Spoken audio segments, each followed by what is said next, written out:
Eleanor Price adjusted her reading glasses and smiled at the elderly man standing before her desk. Thomas Whitmore, 83 years old, had forgotten his library card again. "That's quite all right, Mr. Whitmore," Eleanor said gently. "I know who you are. Let me just look up your account." Her fingers moved across the keyboard with practiced efficiency. The library's computer system was old, but she kept it running smoothly. After 20 years as the library director of Maple Hollow, she knew every quirk of the aging technology.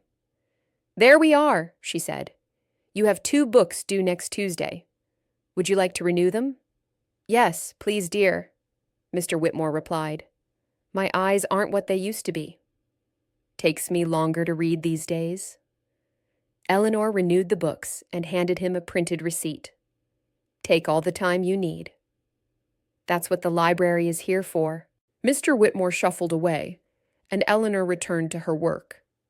The afternoon sun streamed through the tall windows of the Victorian-era building, casting warm patterns across the wooden floors. The Maple Hollow Public Library had been built in 1892, and Eleanor loved everything about it: the high ceilings, the original woodwork, the smell of old books mixed with furniture polish. This was her sanctuary. This was her peace.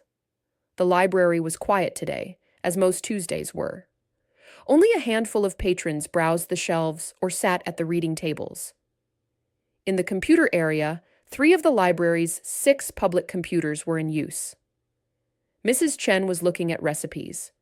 Young Ethan Miller was researching something for a school project, and Sandra Kowalski was checking her email.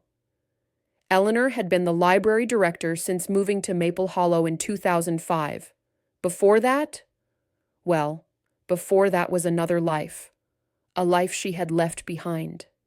A life the people of this town knew nothing about. Here, in this small Vermont town of just under 3,000 residents, she was simply Eleanor Price, the helpful librarian. The woman who recommended books, helped with computer problems, and organized the monthly book club. The quiet, kind lady who lived alone in a small cottage on Willow Street and tended her garden. They didn't know about London. They didn't know about ME5. They didn't know about the code she had written. They didn't know about the drone strike. They didn't know about the 4 civilians who died because of her mistake.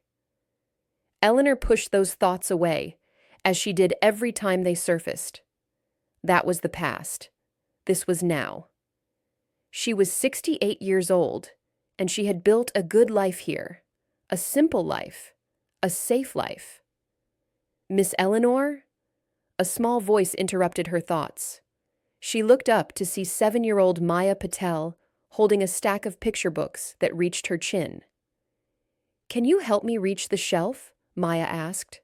Eleanor smiled warmly and came around the desk. "Of course, sweetheart. Let's put these away together." They walked to the children's section, where Eleanor helped Maya return the books to their proper places, explaining the organization system as they went. Maya was a bright child, curious and eager to learn. Her parents, Dev and Priya Patel, owned the town's only Indian restaurant, and they were raising their daughter to love reading. "Will you read to us on Friday?" Maya asked. "It's story time day." "I wouldn't miss it," Eleanor replied. "I have a wonderful new book about a brave little mouse." Maya's eyes lit up. "I love mice." After Maya skipped away to find her mother, Eleanor returned to her desk. She glanced at the clock. 3:30, another hour and a half until closing time. She began processing the returned books, scanning them back into the system and checking them for damage. It was routine work, meditative almost. Her hands knew what to do without her conscious thought, leaving her mind free to wander. But she tried not to let it wander too far. Tried not to think about surveillance systems and encrypted communications. Tried not to remember the feel of typing code that could track people across continents. Tried not to hear the voice of her former supervisor telling her that the drone strike wasn't her fault, that the intelligence had been wrong, that these things happened in their line of work. 4 people, a family, a father, a mother, and 2 teenage daughters. They had been visiting relatives in a compound that intelligence had identified as a terrorist safe house. The intelligence was wrong. Her code had helped guide the drone. Her code. Eleanor's hands stilled on the book scanner. 20 years. It had been 20 years, and she still couldn't forgive herself. Eleanor? Are you all right? She looked up to see Margaret Sullivan, the library's part-time assistant and her closest friend in Maple Hollow. Margaret was 72, a widow who volunteered at the library 3 days a week. I'm fine, Eleanor said, managing a smile. Just wool gathering. Margaret studied her with concerned eyes but didn't press. She had learned over the years that Eleanor had boundaries. Parts of herself she kept private. Margaret respected that, as good friends do. I'm going to start shelving these, Margaret said, gesturing to the cart of returned books. Unless you need me for something else? No, go ahead. Thank you, Margaret. Eleanor watched her friend disappear into the stacks, then forced herself to focus on the present. The library needed her attention. The computer system had been acting strangely lately. Nothing major, just small glitches. Pages loading slowly. The occasional frozen screen. She'd been meaning to run a diagnostic, but hadn't found the time. She made a mental note to do it tomorrow. The library's modest budget didn't allow for professional IT support, so Eleanor handled all the technical issues herself. Not that she advertised her expertise. As far as the town knew, she had learned computers on the job, the way many librarians did. They didn't know she had once written code for intelligence operations. They didn't know she could hack into most systems if she wanted to.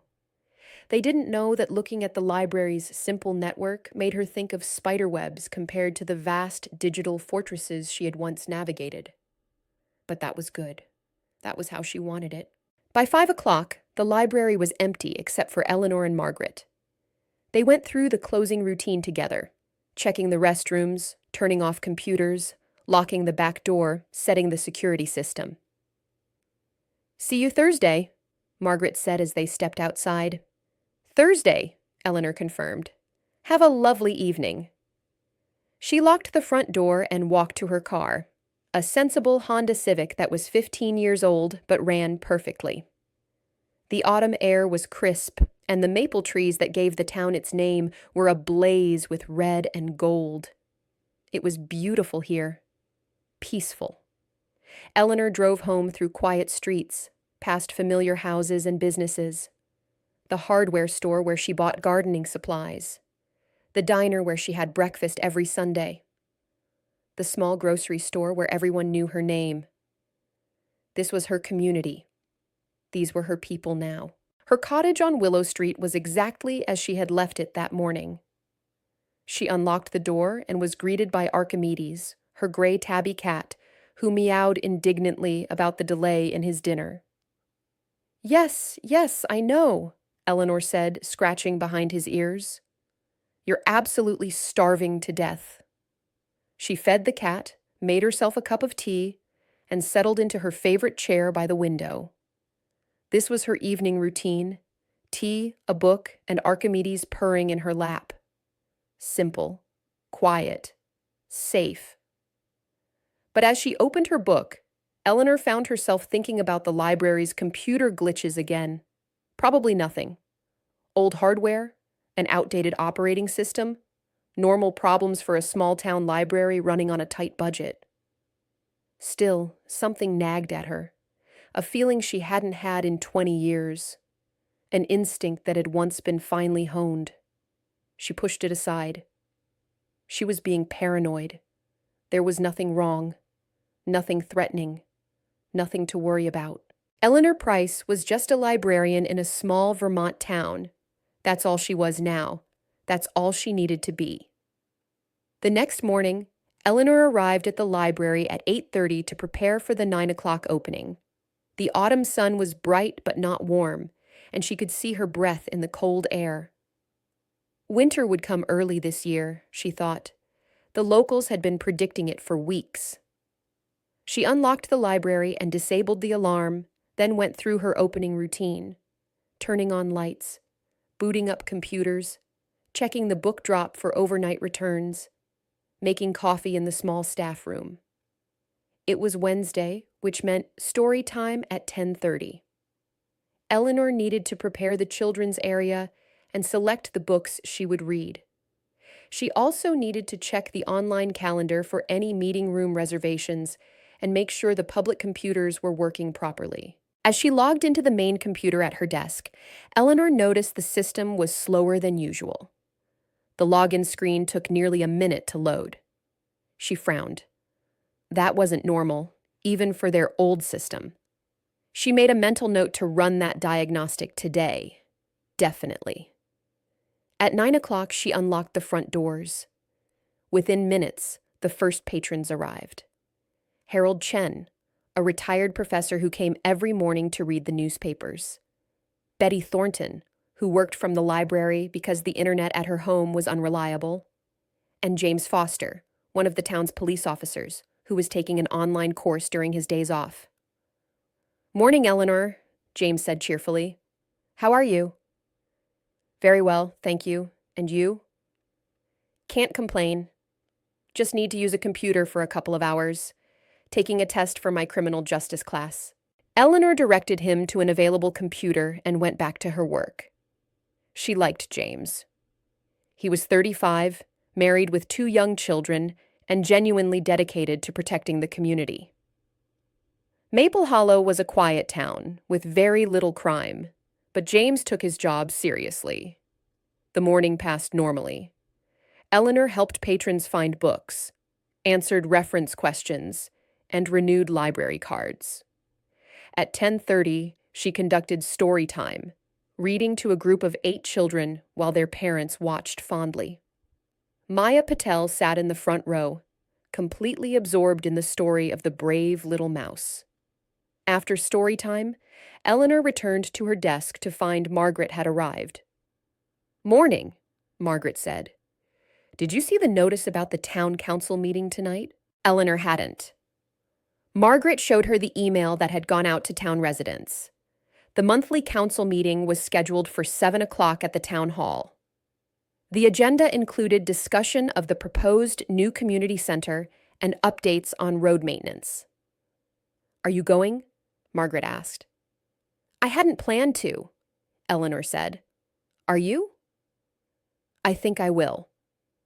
They're talking about the community center again, and I want to make sure they include a proper space for seniors. You know how they always focus on the young people." Eleanor smiled. Margaret was passionate about advocacy for older residents. She served on several committees and was always the first to speak up when she felt the elderly were being overlooked. "Then you should definitely go," Eleanor said. "Let me know how it goes." "I will." "Oh, and speaking of seniors, I ran into Grace Morrison at the grocery store yesterday. She mentioned her bank card stopped working. Had to call the bank to get it sorted out. Something about suspicious activity on her account." Eleanor's attention sharpened slightly, though she kept her expression casual. "Suspicious activity? What kind?" She wasn't specific. Just said the bank flagged some transactions. She got it resolved, but she was quite upset about it. You know how she is. Absolutely paranoid about identity theft. "Well, it's good the bank caught it," Eleanor said. "Oh, absolutely. Grace says they're sending her a new card, but she was going on and on about how vulnerable seniors are to scams. You know she's been taking those computer classes we offer? She's convinced someone is trying to steal her information." "Better safe than sorry," Eleanor remarked, though something about the conversation bothered her. Grace Morrison was 76 and lived alone. She was careful with her finances, almost obsessively so. If her bank had flagged suspicious activity, it probably meant something legitimate had triggered their security systems. Or, Eleanor stopped herself. This was not her concern. She was not an intelligence analyst anymore. She was a librarian. Grace's banking issues were between her and her bank. The rest of the morning passed without incident. Eleanor managed to run a basic diagnostic on the library's computer system during a quiet period. The scan showed nothing obviously wrong, but the system was still running slowly. She decided to do a more thorough check after closing. At noon, Eleanor took her lunch break. She usually brought food from home and ate in the small staff room, but today she decided to walk to the diner. The fresh air would do her good, and she wanted to think about something other than computer systems. The Maple Hollow Diner was busy with the lunch crowd. Eleanor found a seat at the counter and ordered her usual, a turkey sandwich and vegetable soup. While she waited, she observed the familiar faces around her. There was Sheriff Tom Davidson in a corner booth, meeting with one of his deputies. Tom was 58, a steady, experienced lawman who had been sheriff for 20 years. His son, Michael, was a deputy, following in his father's footsteps. At a nearby table sat Dr. Rachel Kim, the town's only general practitioner. She was eating quickly, probably squeezing in lunch between patients at her clinic. And at the counter, 2 seats away, sat Arthur Bloom, the owner of the town's small newspaper, the Maple Hollow Herald. He was typing on his laptop while eating, probably working on this week's edition. "Here you go, Eleanor," said Linda, the diner's owner, setting down the food. "How's everything at the library?" "Busy as always," Eleanor replied, "though I think we might need to upgrade our computers soon. They're getting quite old." "Computers," Linda shook her head. "I swear technology moves too fast. Seems like every year there's something new you have to learn." "It does feel that way sometimes," Eleanor agreed. She ate her lunch quietly, listening to the conversations around her. This was one of the things she liked about small-town life, the sense of community, of everyone knowing everyone else. In London, she had been anonymous, just another face in a crowd of millions. Here, she mattered. She belonged. After lunch, Eleanor walked back to the library. The afternoon was busy with students arriving after school. She helped them with homework research, printed documents for those who needed them, and mediated a quiet disagreement about who got to use which computer. Around 3 o'clock, she noticed Mr. Whitmore attempting to use one of the public computers. He was clicking the mouse repeatedly, a frustrated expression on his face. "Is everything all right, Mr. Whitmore?" Eleanor asked, approaching him. "This blasted machine isn't working," he grumbled. "I'm trying to check my email, but it's frozen. Just spinning and spinning." Eleanor looked at the screen. He was right. The browser had frozen while loading a web page. She tried the usual fixes, closing the browser, clearing the cache, restarting the computer. It took several minutes, but eventually she got it working again. "There you go," she said. "Should be fine now." "Thank you, dear. I don't know what I'd do without you. These computers are beyond me." Eleanor smiled reassuringly and returned to her desk, but her mind was troubled. That was the 3rd computer issue today.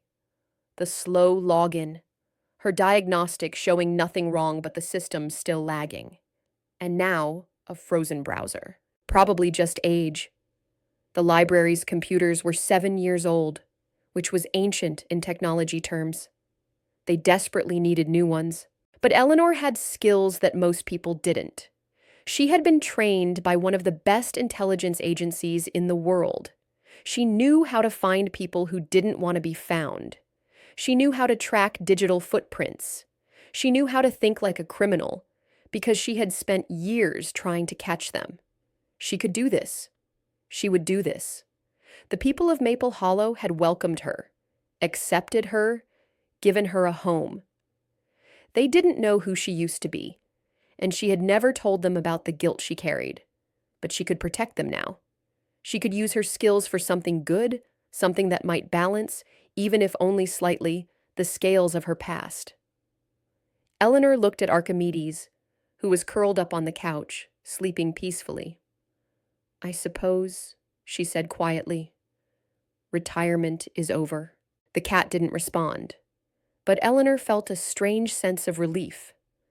For 20 years, she had tried to be someone she wasn't.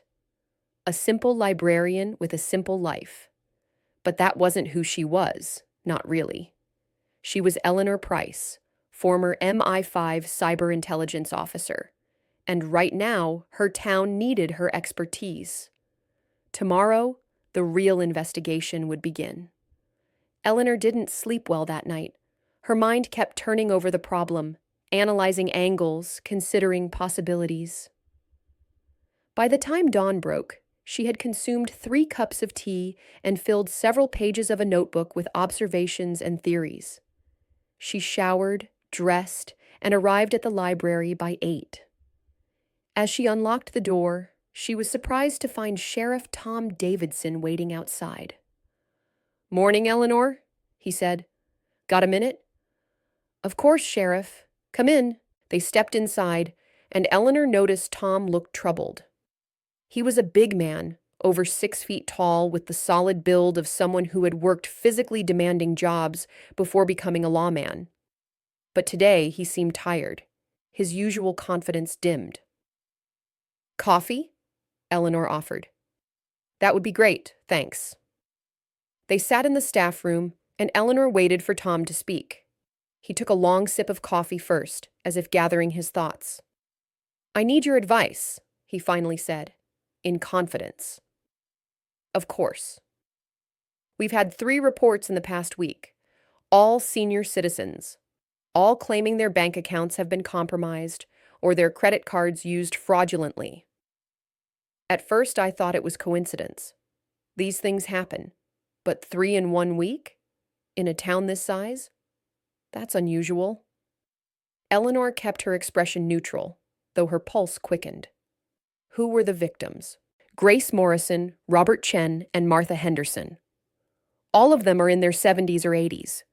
All of them are careful with their money, not the types to fall for phone scams or give away their information easily. Eleanor knew all 3. They were regular library patrons. They all used the public computers. "What did the banks say?" she asked. "Fraudulent transactions. Someone got their account information and made online purchases or ATM withdrawals. The banks are investigating, but you know how these things go.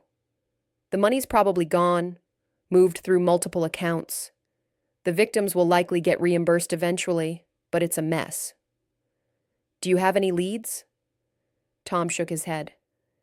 "That's why I'm here. You're good with computers, Eleanor, better than anyone else in this town. I was wondering if you had any ideas about how this could have happened. These folks aren't using online banking from their home computers. They don't have internet. They come here to the library." Eleanor felt a chill run down her spine. Tom was connecting the dots, just not all of them yet. "You think their information was stolen from the library?" she asked carefully. "I'm wondering if it's possible. I don't want to alarm people unnecessarily, but..." He trailed off, running a hand through his graying hair. "I don't know much about cybercrime, Eleanor. That's not what we deal with in Maple Hollow, but I know enough to be worried." Eleanor made a decision. She couldn't tell Tom everything. Not yet, not until she had more information. But she could point him in the right direction without revealing her own background. "It's possible," she said slowly. "If someone wanted to steal information from people using public computers, they could install software that records keystrokes. It's called a keylogger. Every password, every account number, everything someone types would be captured." Tom leaned forward. "Could that happen here?" "At the library? It could happen anywhere. Public computers are vulnerable if they're not properly secured." Are our computers properly secured? Eleanor hesitated. I do my best with our limited resources, but I'm not a professional IT specialist. Our security is basic. Could you check? See if something like that has been installed? I already have, Eleanor said, deciding to share part of the truth. I noticed some unusual behavior yesterday. Slow performance, glitches. I ran some diagnostics last night after closing. I found something concerning. Tom's expression hardened. What did you find? Software that shouldn't be there, on 4 of our computers. It looks like what I described a keylogger. Someone installed it remotely, probably sometime in the past week. Jesus. Tom stood up, pacing the small staff room. So, you're telling me someone's been stealing information from our residents right here in the library? That's what it looks like. Can you remove it? This software? I can, Eleanor said. But if I do, whoever installed it will know they've been discovered. They might disappear before you can catch them. Tom stopped pacing and looked at her sharply. You've thought about this. I'm a librarian, Tom. I think about protecting information. It's what I do. What do you suggest? Eleanor had anticipated this question. We need to involve the FBI. This is cybercrime, probably part of a larger operation. It's beyond what local law enforcement can handle. But before we contact them, we should try to gather as much information as possible. Find out where the data is being sent. See if we can identify who's behind it. The more evidence we have, the better the chance of catching these people. Can you do that? Gather that information? I can try. But I need access to the computers without anyone knowing what I'm doing. And I need time. Tom considered this. How long? A few days, maybe a week. I'll work after hours when the library is closed. No one needs to know. What about the victims? Should I warn people not to use the library computers? If you do that, the criminals will know something's wrong. Better to quietly disable the computers, say they're being repaired. That's what I did last night. All the affected computers are offline. Tom nodded slowly. All right. I trust your judgment on this, Eleanor. Do what you need to do, but keep me informed. And if this gets dangerous in any way, you call me immediately. Understood? Understood. After Tom left, Eleanor sat alone in the staff room, processing the conversation. She had taken the first step. Now there was no going back. She spent the morning operating the library normally, though only 2 staff computers were available for public use. Several patrons complained about the others being out of order, but Eleanor explained that repairs were being done and they would be back in service soon. During her lunch break, Eleanor didn't go to the diner. Instead, she stayed at the library and used one of the staff computers to begin her investigation in earnest. First, she needed to understand the keylogger software better. She carefully examined its code, analyzing how it worked. It was sophisticated, well-written, probably created by someone with professional training. The software captured keystrokes, stored them in encrypted files, and transmitted them at regular intervals to an external server. The transmission schedule was clever. The data was sent at random times throughout the day, in small packets that would be difficult to detect in normal network traffic. And it was encrypted with a strong algorithm, making it nearly impossible to read without the decryption key. But Eleanor had been trained to break encryption. It took her most of the afternoon, but she eventually cracked it. Not the main encryption. That would take weeks, even with her skills. But she found a vulnerability in how the encryption key was generated. A small flaw, probably unintentional, that allowed her to partially decrypt some of the transmitted data. What she saw confirmed her worst fears. The data included usernames and passwords for bank accounts, credit card numbers, social security numbers, email login credentials, and more. Dozens of people's information, maybe hundreds. And it wasn't just library patrons from Maple Hollow. The server the data was being sent to was receiving information from multiple sources. This was a large-scale operation, targeting multiple locations. Eleanor leaned back in her chair, feeling sick. How long had this been going on? How many people had been victimized? And how was she going to stop it? She needed to trace the server, find out where it was located physically. That information would help the FBI identify the criminals. But tracing the server meant following the digital trail, which meant doing things that were technically illegal without a warrant. Hacking into systems she had no authorization to access. Breaking laws. Eleanor stared at the computer screen, remembering another time she had faced a similar choice. 20 years ago, when she had been given faulty intelligence and told to trust it. When she had written code based on that intelligence, code that had helped kill 4 innocent people.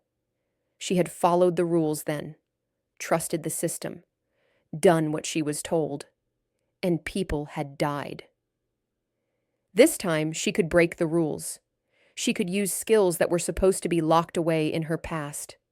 She could act outside official channels and maybe, just maybe, stop these criminals before they hurt more people. But if she did this, if she really did this, she would be stepping back into the world she had fled, the world of secrets and surveillance and moral ambiguity, the world that had broken her. Eleanor looked around the quiet library. Through the windows, she could see Maple Hollow's main street, the hardware store, the diner, the post office, her town, her people. They needed her. She made her decision. Opening a secure connection through her own encrypted protocols, Eleanor began tracing the server. It took hours of careful work, following the digital breadcrumbs through proxy servers and VPNs and encrypted tunnels. But eventually, she found it. The server was located in Romania. The criminal operation was international. Eleanor compiled her findings into a detailed report, documenting everything she had found, but carefully omitting any mention of how she had obtained the information. Tomorrow, she would give this report to Sheriff Davidson. He could take it to the FBI. They could coordinate with international law enforcement. They could shut down the operation and arrest the criminals. And Eleanor could go back to being just a librarian. That was the plan anyway. But as she locked up the library that evening, Eleanor had a feeling things wouldn't be that simple. They never were. The next morning, Eleanor arrived at the library to find an email waiting for her from the town council. It was marked urgent. The email informed her that due to budget constraints, the library's funding would be reduced by 15% in the next fiscal year. This meant she would need to cut staff hours, reduce operating days, or delay all planned equipment upgrades. Eleanor felt a surge of frustration. The library was already operating on a shoestring budget. Further cuts would seriously impact their ability to serve the community. And the timing couldn't be worse. With the computer security issue, they desperately needed to upgrade their systems. She forwarded the email to Margaret with a note that they would need to discuss budget implications soon, then push the issue aside. Right now, she had more pressing concerns. Sheriff Davidson was due to arrive at 10 o'clock. Eleanor had finished her report last night, documenting everything she had discovered about the keylogger software and the Romanian server. She had been very careful about how she described her methodology, making it sound like basic computer diagnostics rather than the sophisticated hacking it actually was. At 9:50, Margaret arrived. "Morning," she said cheerfully. "Did you see the email about the budget cuts?" "I did. We'll need to figure out what to do about it." "Ridiculous," Margaret huffed. "The library is one of the most important services in this town, and they're always the first to cut our funding. You know what they're not cutting? The landscaping budget for the town green, Priorities completely backward. Well, we'll manage somehow. We always do. Margaret went to start her morning tasks, and Eleanor prepared for her meeting with Tom. She printed the report, placing it in a folder marked confidential. As she did so, her hands trembled slightly. She was about to set something in motion that she couldn't control. Once the FBI got involved, there would be questions, investigations, scrutiny. She had to trust that her carefully constructed background would hold, that no one would dig too deep into Eleanor Price's past, that her 20 years of careful anonymity would protect her. Tom arrived promptly at 10, dressed in his uniform. His expression was grave. "Morning, Eleanor. You said you had information for me?" "I do." "Let's talk in the meeting room."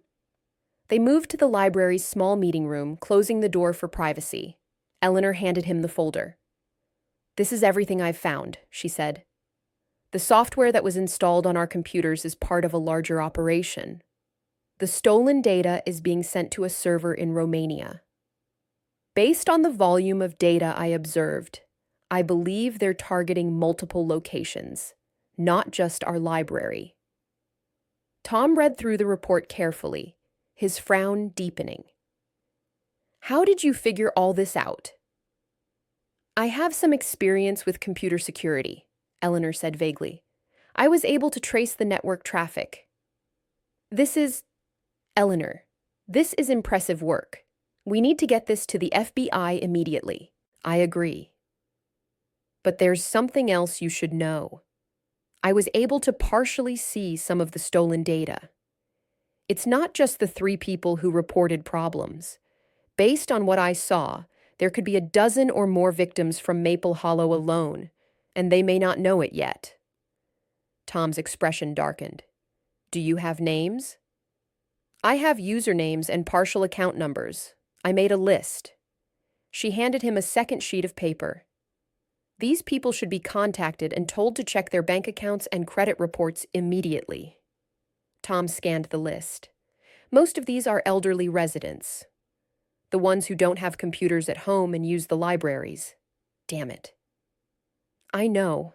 I feel terrible about this, Tom. The library is supposed to be a safe place." "This isn't your fault." "You couldn't have known." But Eleanor did feel responsible. She should have better security. She should have noticed the intrusion sooner. She should have protected these people. "What do we do now?" she asked. "I'm calling the FBI right now. They have a cybercrime division that handles this stuff, and I need to start notifying the victims on this list." He looked at her seriously. "Eleanor, you understand this is going to become a big deal, right? The FBI will want to question you extensively. They'll want to know how you discovered all this." "I understand." "And you're sure about your findings? This report is accurate?" "I'm sure." Tom nodded. "All right. I'm going to make some calls. Can you be available later today? The FBI will probably want to talk to you as soon as possible." "I'll be here." After Tom left, Eleanor felt a strange mix of relief and anxiety. She had done the right thing. She had brought in the proper authorities. But now the situation was out of her hands, and she had no control over what would happen next. She tried to focus on her work, but her mind kept wandering. Margaret noticed her distraction. "Are you all right?" Margaret asked. "You seem preoccupied." "Just thinking about the budget cuts," Eleanor lied.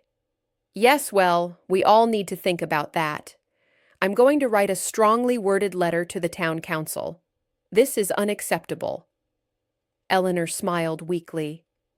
"I'm sure they'll listen to you." The morning dragged on. Eleanor helped patrons, processed returns, answered phone calls. But part of her attention was always on the clock, wondering when the FBI would arrive. It was just after 2 o'clock when 2 people in dark suits entered the library.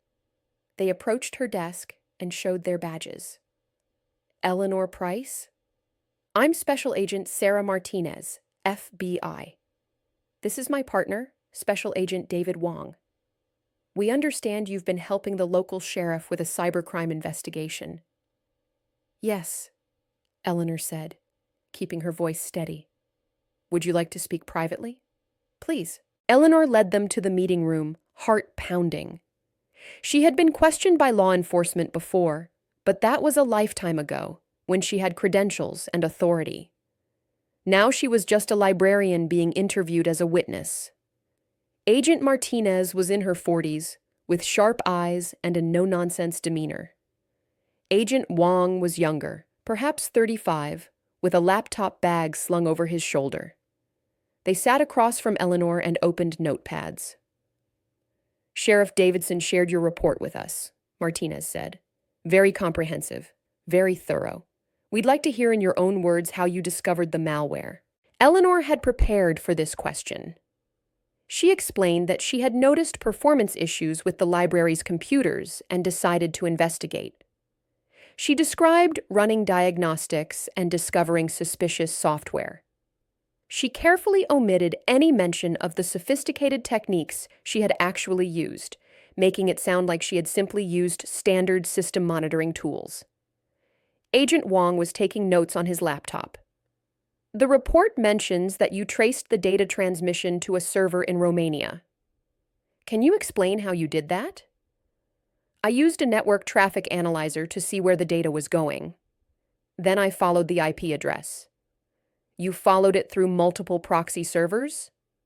Yes. That requires fairly advanced knowledge.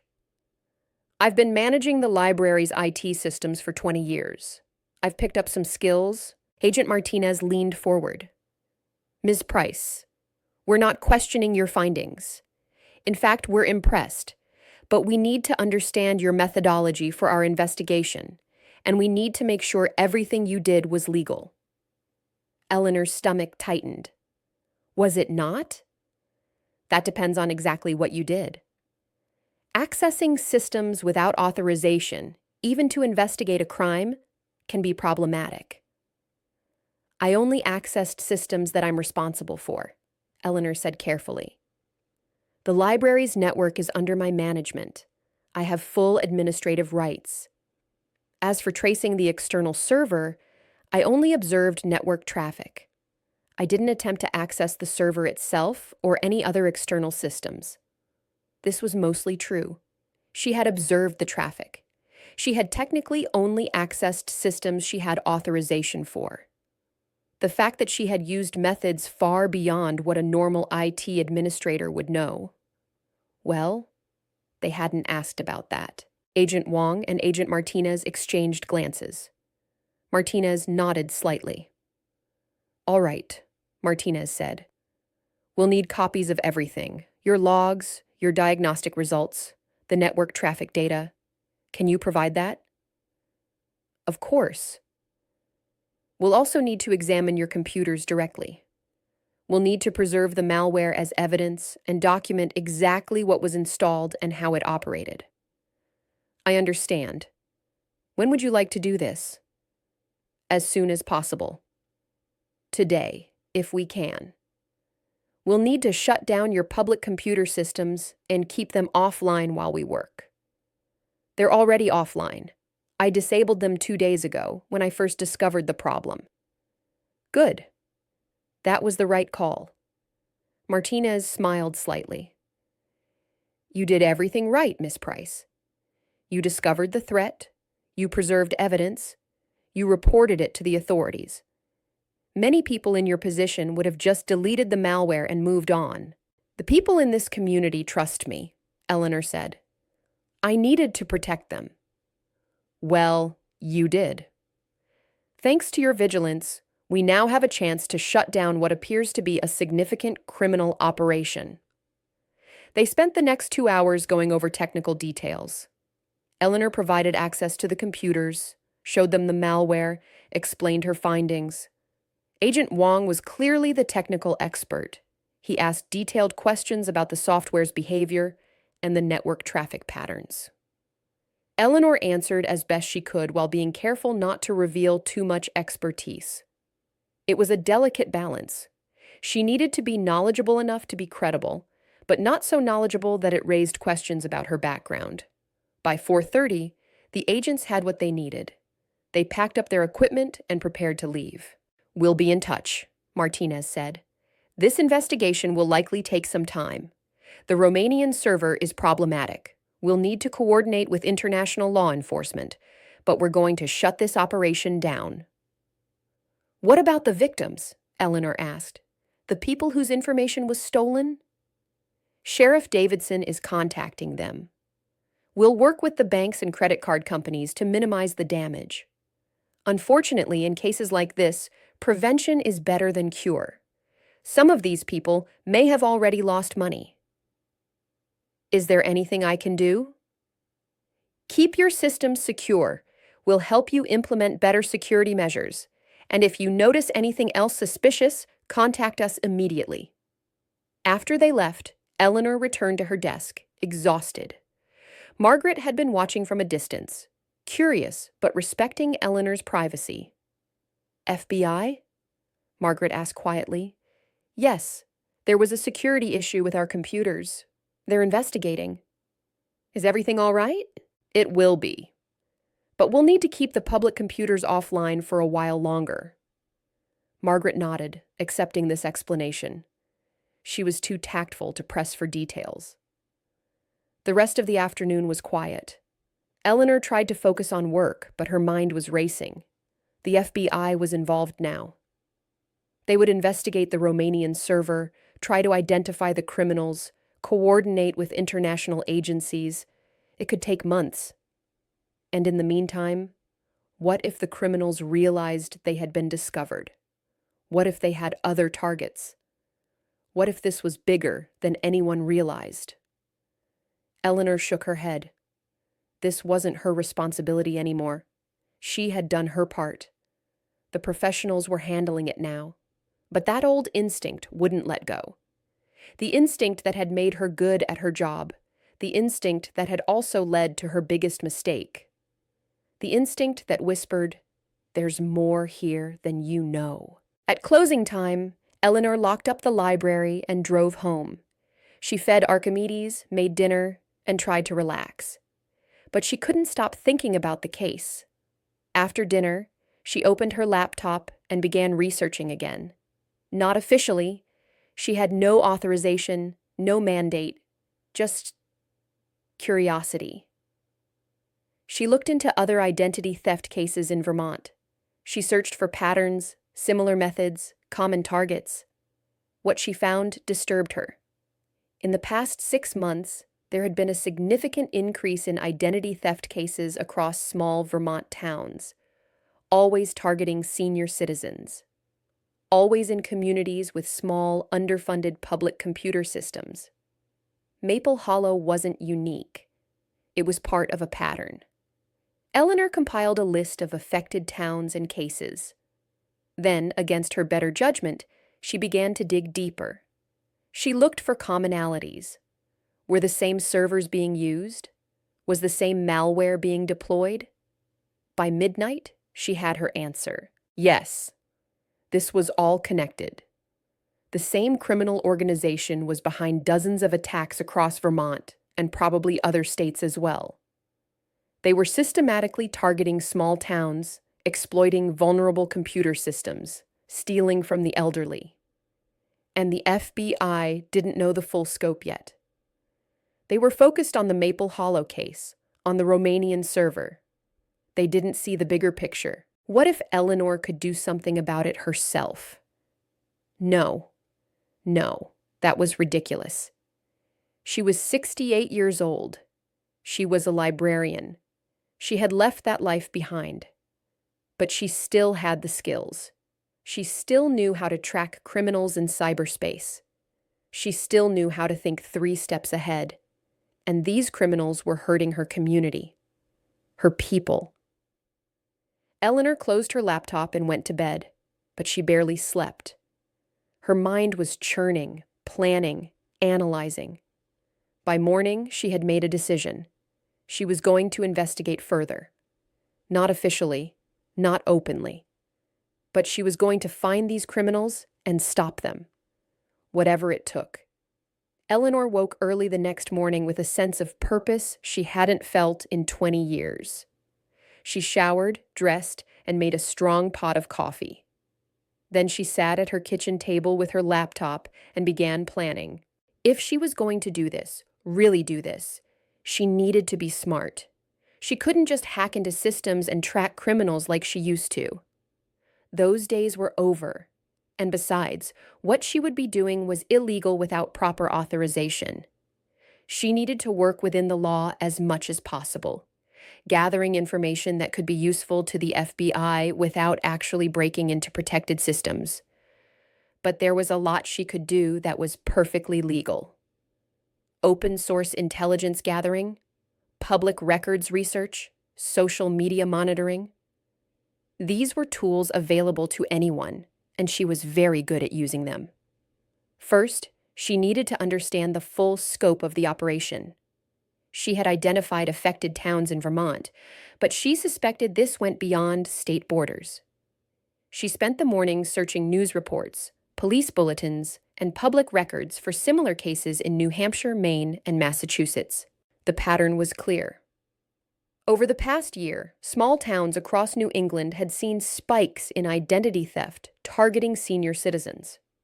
The methods varied slightly, but the core strategy was the same. Compromise public computer systems in libraries or community centers, install keyloggers, steal information. Eleanor created a map, marking each affected location. When she finished, she sat back and studied it. 43 towns. Maybe more that hadn't reported the crimes or hadn't made the connection. Hundreds of victims. Millions of dollars stolen. This was bigger than she had realized. Much bigger. At 9 o'clock, she left for the library. She needed to maintain her normal routine. Couldn't let anyone suspect that she was conducting an investigation. As far as the town knew, the FBI was handling everything. The library was busy that morning. Word had gotten around about the computer security issue, and several patrons asked when the public computers would be available again. Eleanor explained that the FBI was conducting an investigation, and the computers would be offline until it was resolved. At noon, Sheriff Davidson stopped by. "Eleanor, do you have a minute?" They went to the meeting room again. Tom looked tired, the lines around his eyes deeper than usual. "I've been contacting people from your list," he said. 11 confirmed victims so far. All of them are elderly. All of them had accounts compromised within the past 2 weeks. The banks are cooperating, but the damage is done. One woman, Patricia Lopez, lost $12,000. Her entire savings account. Eleanor felt a wave of guilt. "I should have caught this sooner." "How?" "You're not a cybersecurity expert. You're not law enforcement. You did more than anyone could have expected." But Eleanor knew better. She should have been more vigilant. She should have had better security protocols in place from the beginning. "What's the FBI saying?" she asked. "They're working on it?" "Martinez called me this morning. They've contacted Interpol about the Romanian server, but these international cases take time." She said it could be months before they make arrests, if they ever do. "Months," Eleanor repeated quietly. "Yeah. Meanwhile, the criminals might move on to other targets. Martinez recommended we issue a public warning about using public computers for sensitive transactions. I'm planning a town meeting for tomorrow night to discuss it." "That's a good idea." Tom hesitated, then said, "Eleanor, can I ask you something?" "Off the record?" "Of course. You seem to know a lot about this stuff, more than you let on. I'm not questioning you. You've been incredibly helpful. But I get the sense that you're, I don't know, holding something back." Eleanor met his eyes steadily. "I've been managing computer systems for a long time, Tom. I've learned things, read things, taught myself skills. Is there something specific you're concerned about?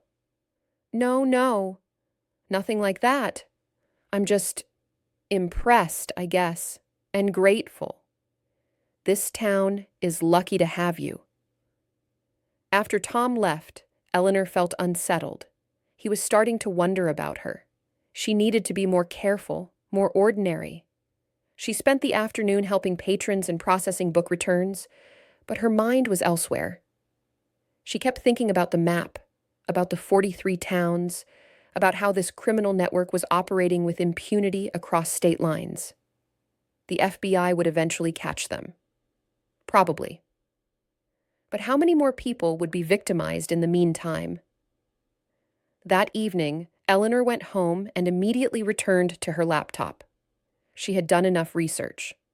Now she needed to understand the criminals themselves. She started with the Romanian server. She couldn't hack into it.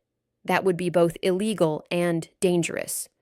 But she could study its digital fingerprint. Every server left traces across the internet. Domain registrations, IP address histories, security certificates. She could analyze these traces without ever actually accessing the server. What she found was interesting. The server was registered to a company called Dataflow Solutions, supposedly a web hosting business in Bucharest. But when Eleanor dug deeper, Dataflow appeared to be a shell company. No employees listed, no physical office, just a registered agent and a bank account. The server itself was configured in a way that suggested professional operation. Someone with real technical expertise had set this up, not amateur criminals. Eleanor followed the money trail next. This was harder. Financial records were private, protected. But there were ways to see patterns without accessing actual accounts. She looked at publicly available business filings, transaction data from leaked databases, cryptocurrency blockchain records. Again, a pattern emerged. Dataflow Solutions had connections to several other companies, all of them shells, all registered in different countries. The money flowed through multiple jurisdictions, Romania to Cyprus to Panama to the Cayman Islands, classic money laundering. But somewhere in that chain, there had to be real people. Someone was running this operation. Someone was collecting the money. Someone was recruiting the technical experts who created the malware. Eleanor spent hours following digital breadcrumbs. She was rusty. It had been 20 years since she had done this kind of work regularly. But the fundamentals hadn't changed, and her mind still knew how to think in layers, how to see connections others missed. By 2 a.m, she had identified 3 individuals who appeared to be key players in the operation. She had names, email addresses, and partial location data. She couldn't prove they were the criminals. That would require access to the actual servers and financial records. But she had enough to point the FBI in the right direction. She documented everything carefully, creating a detailed report with her sources and methodology. Then she attached it to an email to Agent Martinez, writing, "Agent Martinez, I've been doing some additional research on publicly available information related to the identity theft case. I thought you might find this useful. Please let me know if you need any clarification on my sources. Eleanor Price." She read the email 3 times before sending it. Was she overstepping? Would this raise suspicions about her capabilities? But the alternative was doing nothing, and she couldn't accept that. She sent the email. Then she finally went to bed, exhausted but restless. She dreamed of code scrolling across screens, of pursuit through digital labyrinths, of faceless criminals stealing from helpless victims. And she dreamed of the drone strike, of the family, of the mistake that could never be undone. She woke at dawn, feeling unrested. Archimedes was sitting on her chest, demanding breakfast. All right, she muttered, getting up. Her phone showed an email from Agent Martinez, sent at 6 a.m. "Ms. Price, received your report? Very helpful. Some questions. Can you come to Burlington FBI office today? 2 p.m.? Burlington was 90 minutes away. Eleanor had never been to the FBI office there. The thought made her nervous. But she replied, "I'll be there." She spent the morning at the library in a state of distraction. Margaret noticed and asked if everything was okay. "Just some follow-up with the FBI," Eleanor said. "They want me to come to their office this afternoon." "Is that bad?" "No, I don't think so. Just routine questions." But Eleanor wasn't sure it was routine. What if they had investigated her background? What if they had discovered inconsistencies in her history? What if they knew she was more than just a librarian? At 12:30, she left for Burlington. The drive took her through beautiful Vermont countryside, hills covered with autumn foliage. She barely noticed. Her mind was running through scenarios, preparing answers to questions she didn't know would be asked. The FBI office was in a modern building in downtown Burlington. Eleanor parked and went inside, showing her ID to security. A few minutes later, Agent Martinez came down to escort her upstairs. "Thanks for coming," Martinez said. "I know it's a drive." "No problem." They went to a conference room where Agent Wong was waiting with several other people Eleanor didn't recognize. "Ms. Price, these are my colleagues from the Cyber Crime Division," Martinez said. "Special Agent Chen, Special Agent Kowalski, and Technical Analyst Raymond Porter." Eleanor shook hands with each of them, noting their assessing gazes. This was more than a follow-up interview. This was something else. "Please, sit," Martinez said. "We want to talk about your report." "The one you sent last." Margaret squeezed her hand sympathetically. "Well, try to take care of yourself. The library needs you." Eleanor appreciated the concern, but she couldn't slow down. The criminals were still active. Every day they operated was another day of potential victims. And there were many victims. Through the FBI's database, Eleanor tracked the full extent of the operation. Over 3,000 people across 12 states had been targeted. The total financial loss was approaching $50 million. Most victims were elderly, many on fixed incomes. Some had lost their life savings, some had their credit destroyed, some would never financially recover. Eleanor felt the weight of responsibility. If she had caught this sooner, some of these people might have been spared. If she worked faster now, she could maybe stop more attacks. One evening, Sheriff Davidson stopped by the library just before closing. "Eleanor, do you have a minute?" "Of course." They went to the meeting room. But were they? Her skills hadn't prevented the attacks. They hadn't protected the victims. They had only helped clean up the mess after the damage was done, just like the drone strike. By the time she realized her code was wrong, 4 people were already dead. Eleanor shook off the dark thoughts and went back to work. She couldn't change the past, but she could impact the present. Tom looked troubled. "I wanted to update you on the victims.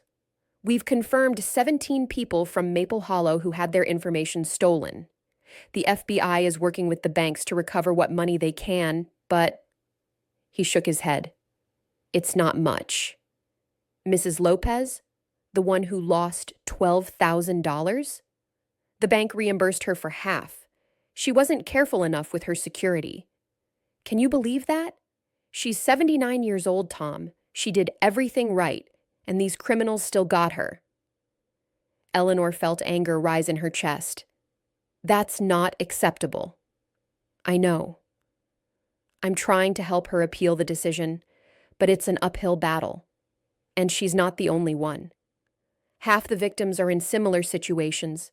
The banks are fighting the reimbursements. What about the FBI? Are they close to catching these people?" Tom looked at her strangely. "I was hoping you could tell me." "Aren't you working with them?" Eleanor hesitated. She hadn't told Tom about her arrangement with the FBI, about her background, about the extent of her involvement. She had kept it quiet, as agreed. "I've provided them with some analysis," she said carefully. "But I don't know the details of their operational plans." This was technically true. She knew about the investigation, but the FBI hadn't yet decided how they would actually arrest the suspects. That would require coordination with Romanian authorities, which was proving difficult. "Well, whatever you're doing, keep doing it," Tom said. "This town appreciates you, Eleanor. We're lucky to have someone with your skills." After he left, Eleanor sat alone in the meeting room, thinking. Tom's words echoed, "We're lucky to have someone with your skills." That night, working from her home computer, Eleanor made a breakthrough. She was analyzing Victor Antonescu's email accounts when she found a message thread that had been overlooked. It was in Romanian, encrypted, and buried in an archive. But Eleanor had access to translation tools and decryption software through the FBI systems. The messages were between Victor and someone using the codename Boss. They discussed the operation in detail, which towns to target, how to deploy the malware, how to maximize profits, and critically, they referenced future plans. The organization wasn't slowing down, they were expanding. New targets in California, Texas, and Florida, new malware variants, new methods of attack. Eleanor immediately contacted Agent Martinez, sending her the decrypted messages. Martinez called within minutes. "This is gold, Eleanor. Solid evidence connecting Antonescu to the operation. And the timeline for the expansion. If we move now, we can stop it before it starts." "What do you need from me?" "Keep digging. See if you can find more messages, identify Boss, figure out the command structure. The more evidence we have, the stronger our case. I'll get you more." Eleanor worked through the night, fueled by coffee and determination. She traced Boss through the message metadata, following digital breadcrumbs. It took hours of painstaking work, but eventually she found a name: Andrei Lakatos. Lakatos was 61, a Romanian businessman with a long history of shady dealings. He had been investigated multiple times for fraud, money laundering, and organized crime connections, but never convicted. He was smart, careful, and well-connected. He was also the puppet master behind the entire operation. By dawn, Eleanor had compiled a comprehensive dossier on Lakatos. His business interests, his associates, his properties, his financial networks. Everything the FBI would need to build a case. She sent it all to Martinez with a detailed cover memo explaining her findings and methodology. Then, exhausted, she finally allowed herself to sleep for a few hours. When she woke at noon, there was a message from Martinez. "Briefing with FBI Director tomorrow. Your work has elevated this to a top priority. Thank you." Eleanor felt a strange mix of satisfaction and anxiety. Her work was making a difference, but it was also drawing attention, raising her profile within law enforcement. She had wanted to stay anonymous, to work quietly in the background. Now she was being noticed. She pushed the worry aside. What mattered was stopping the criminals. Over the next few days, the investigation accelerated. The FBI opened a formal case against Andrei Lakatos and his organization. They coordinated with Romanian authorities, with Interpol, with the Department of Justice. An international operation was taking shape. Eleanor continued her analysis, working closely with Agent Wong and Raymond Porter. They had come to respect her skills, to value her insights. She was no longer just a witness or an informant. She was part of the team. But in Maple Hollow, she was still just the librarian. She arrived at work each morning, tired but determined to maintain her cover. She helped patrons, managed the collection, attended town council meetings about the budget cuts. The contrast between her two lives was jarring. By day, she discussed library programming and book donations. By night, she tracked international criminals and planned law enforcement operations. One Wednesday afternoon, during the weekly children's story time, Eleanor found herself reading The Very Hungry Caterpillar to a group of 8 children, including Maya Patel. She watched their eager faces, their innocent wonder at the simple story, and felt a profound sense of protectiveness. These children were growing up in a world full of dangers they didn't understand. Digital predators, identity thieves, scammers targeting their grandparents. Eleanor couldn't protect them from everything, but she could stop this one threat. She could make their town a little safer. After story time, Maya came up to her. "Miss Eleanor, are you okay?" "You look sad." Eleanor smiled. "I'm fine, sweetheart. Just thinking." "My mommy says thinking too much gives you wrinkles." Eleanor laughed. "Your mommy is very wise." "Are the computers going to be fixed soon?" "My grandma wants to email her sister in India, but she can't do it from home." "Soon," Eleanor promised. "We're working on making them safe." "Safe from what?" "From bad people who try to steal things." Maya's eyes went wide. "Like robbers?" "Sort of, but instead of breaking into houses, they break into computers." "That's mean." "Yes, it is, but we're going to stop them." "Are you a police officer?" Eleanor paused. "No, I'm a librarian." "But I'm helping the police officers." "Like a superhero helper?" Eleanor smiled. "Something like that." After Maya skipped away, Margaret approached with an amused expression. "Superhero helper? Kids have active imaginations." "They're not wrong, though. You've done more to protect this community than most people realize." If only Margaret knew the truth, Eleanor thought. But she couldn't tell her. Couldn't tell anyone. That evening, Eleanor received a call from Agent Martinez. "We have a problem." Romanian authorities are balking at cooperating. They say we don't have enough evidence for an arrest warrant. We need something more concrete, something that directly links Lakatos to the crimes. "What about all the documentation I've provided?" They say it's circumstantial. They want direct proof, recorded conversations, financial transactions with clear criminal intent, something undeniable. Eleanor thought about this. I might be able to get that. How? Lakatos communicates with his team through encrypted channels. If I can intercept those communications in real time, record them, we'll have the proof we need. That sounds like wiretapping. We'd need a warrant. Not if I'm not actually accessing his systems. If I'm just observing network traffic on systems we already have authorization to monitor. There was a long pause. You're talking about a legal gray area. I'm talking about getting the evidence we need to stop these criminals. Another pause. Let me talk to the legal team. I'll call you back. An hour later, Martinez called again. Okay, here's what we can do. We have authorization to monitor the Romanian server that was identified in the Maple Hollow case.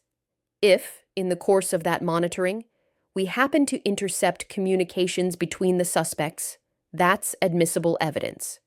We just can't actively hack into their personal devices or accounts. I understand. Can you do this? Yes. Give me a few days. Eleanor set up the monitoring operation carefully. She didn't hack anything. That would be illegal and could compromise the case. Instead, she used legitimate monitoring tools to observe network traffic flowing through the Romanian server. The server was like a hub connecting various parts of the criminal organization. Messages passed through it, file transfers, video calls. If Eleanor positioned her surveillance correctly, she could capture all of it. It took 3 days of continuous monitoring, barely sleeping, living on coffee and determination. But finally, she captured what they needed. a video call between Andrei Lakatos, Victor Antonescu, and two other members of the organization. They were discussing the operation openly, reviewing financial reports, planning expansion, celebrating their success. In the recording, Lakatos literally said, "Our American operation has been very profitable. Senior citizens are easy targets. They trust public institutions. They don't understand security. We can steal from them for years before anyone notices." It was damning, undeniable, perfect. Eleanor documented everything, ensured the chain of custody was proper, and sent it to Martinez. The response was immediate. "This is it. This is what we needed." Excellent work. Within days, the international arrest warrants were issued. The FBI coordinated with Romanian authorities, with Interpol, with law enforcement across Europe. A simultaneous operation was planned to arrest all members of the organization on the same day. Eleanor watched it unfold from her computer in Maple Hollow, feeling a strange mix of emotions. Relief that they were finally moving forward, anxiety that something might go wrong, pride in what she had accomplished, and underneath it all, a persistent guilt about the past. The day before the arrests were scheduled, Agent Martinez called Eleanor. "I wanted to thank you personally. Without your work, we never would have gotten this far. You've helped us shut down a major criminal organization and potentially saved thousands of people from becoming victims. I just did what needed to be done. You did more than that. You stepped up when you didn't have to. Used skills you had put aside, put yourself at risk. That takes courage. I'm just glad I could help." Eleanor, after this is over, have you thought about coming back? To intelligence work, I mean. The FBI could use someone with your talents. We have a whole division dedicated to cybercrime, and we're always looking for experienced analysts. "No," Eleanor said firmly. "This was a one-time thing. After the arrests, I go back to being a librarian. That was the agreement. I understand, but if you change your mind, the offer stands." After the call, Eleanor sat quietly in her cottage, thinking. The truth was, part of her had enjoyed this work, the challenge, the satisfaction of solving complex problems, the sense of purpose. But another part of her remembered why she had left, the moral ambiguity, the weight of responsibility, the knowledge that mistakes in this world didn't just mean embarrassment or failure, they meant life and death. Number. She had made the right choice 20 years ago. This investigation had been necessary, but it didn't mean she should return to that life permanently.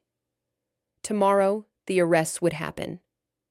The criminals would be stopped, and Eleanor Price would go back to being just a librarian in a small Vermont town. That was enough. That had to be enough. Eleanor didn't sleep the night before the operation. She sat at her kitchen table, laptop open, monitoring the encrypted communication channel the FBI had set up for the arrest teams. The operation was scheduled to begin at 6 a.m. Romanian time, which was 11 p.m. Vermont time. Simultaneous raids would occur at 7 locations across Romania: Andrei Lakatos's home, Victor Antonescu's apartment, Maria Popescu's residence, Dmitry Vulcan's office, and 3 server facilities housing the operation's technical infrastructure. European law enforcement agencies were coordinating the action. Romanian police, Interpol agents, and FBI liaisons would all be involved. It was a massive undertaking, months of planning compressed into one synchronized strike. Eleanor watched the status updates scroll across her screen. Team 1 in position. Team 2 ready? All teams standing by. At exactly 11 p.m., the operation began. Eleanor's screen filled with reports. Team 1 entering, target residence secured. Team 2 at location, multiple suspects present. Team 3 encountering resistance, backup requested. Eleanor's heart raced as she read the updates. Team 3 was at Dmitry Vulcan's location. There had been guards, apparently. Hired security. The situation was escalating. 10 minutes passed. 15. Then, Team 3 situation resolved. All suspects detained. No casualties. Eleanor let out a breath she didn't know she had been holding. Over the next hour, all 7 raids were completed successfully. Andrei Lakatos, Victor Antonescu, Maria Popescu, Dmitry Vulcan, and 11 other members of the organization were arrested. The server facilities were seized. Computers, records, and financial documents were confiscated as evidence. It was a complete success. Agent Martinez sent Eleanor a message. All targets in custody. Evidence secured.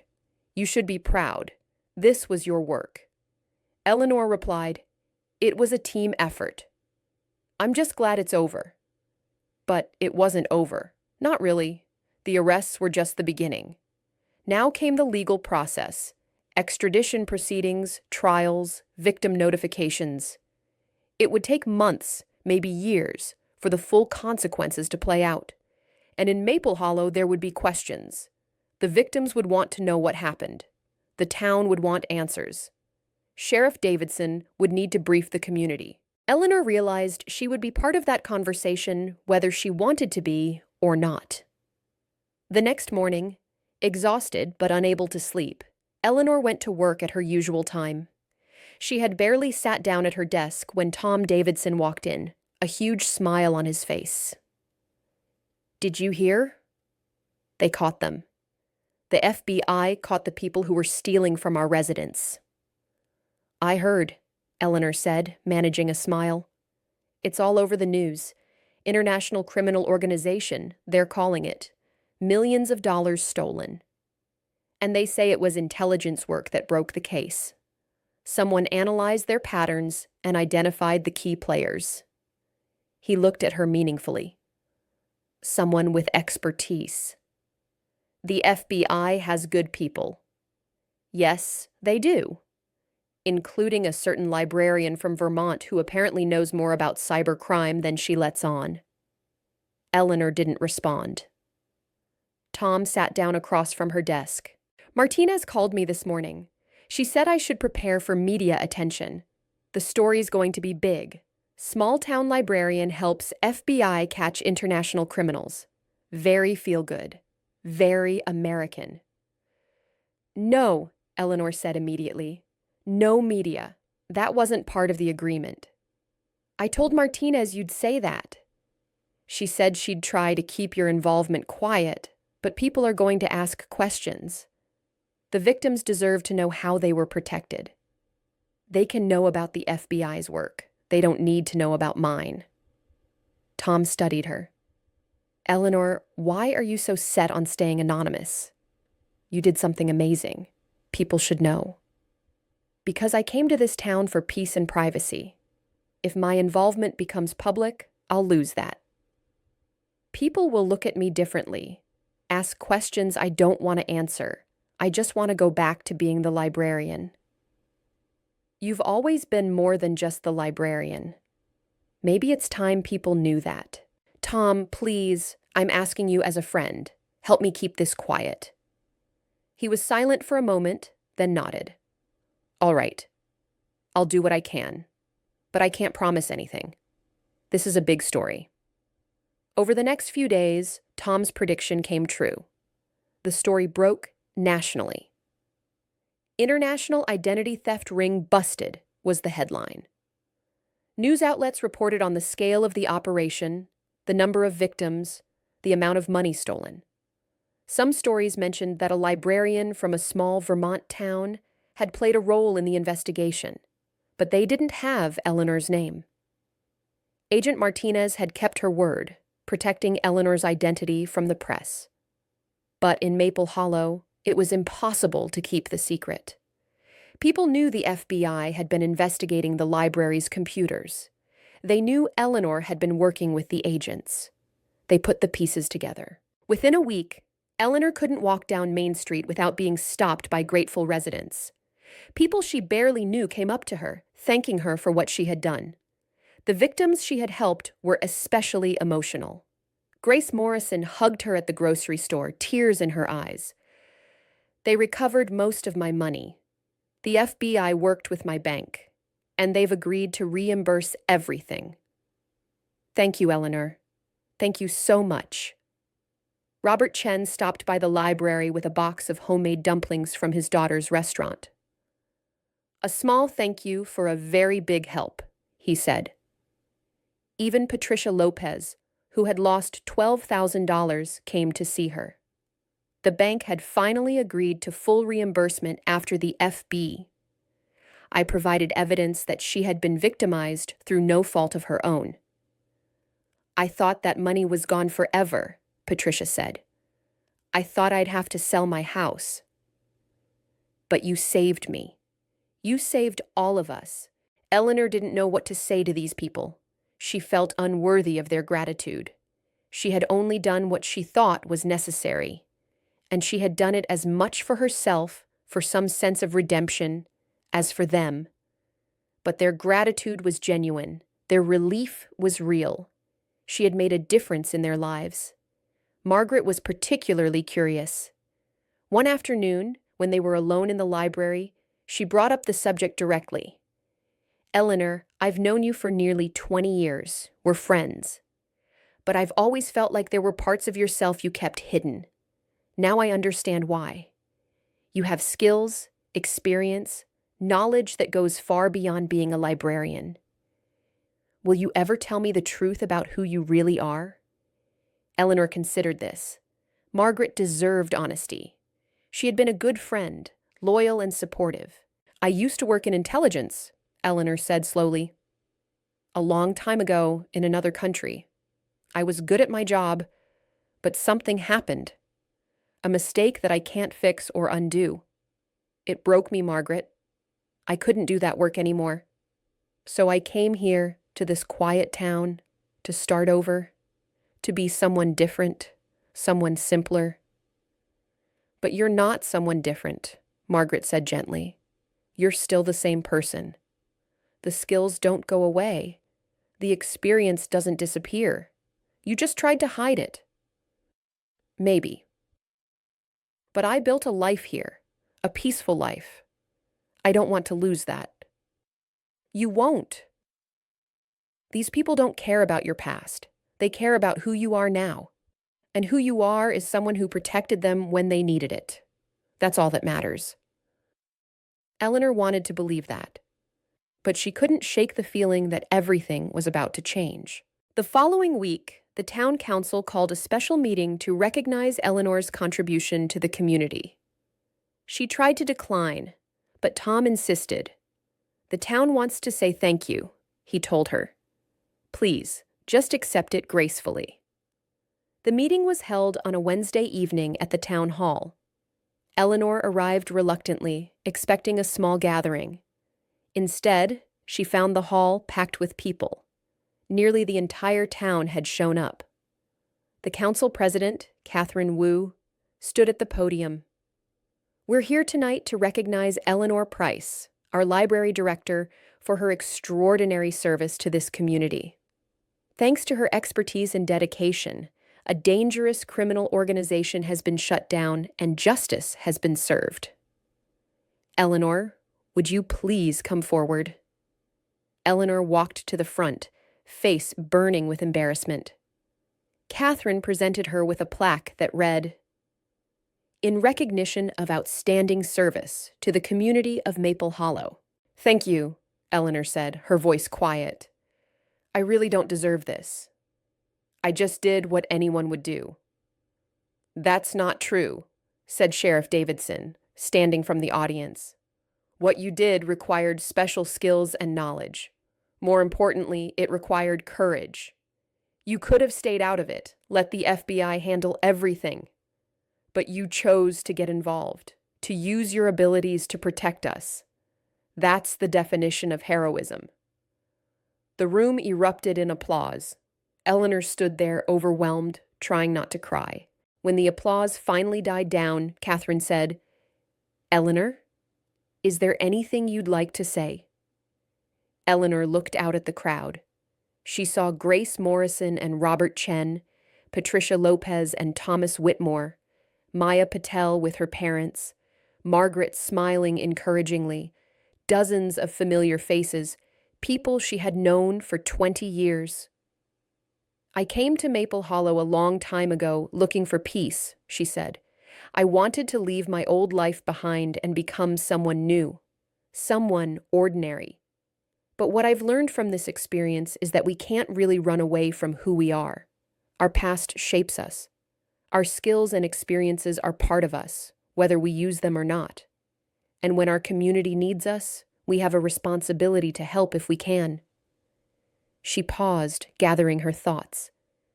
"I'm grateful to all of you for accepting me, for making me part of this town. You didn't know my history, but you welcomed me anyway. You became my friends, my family.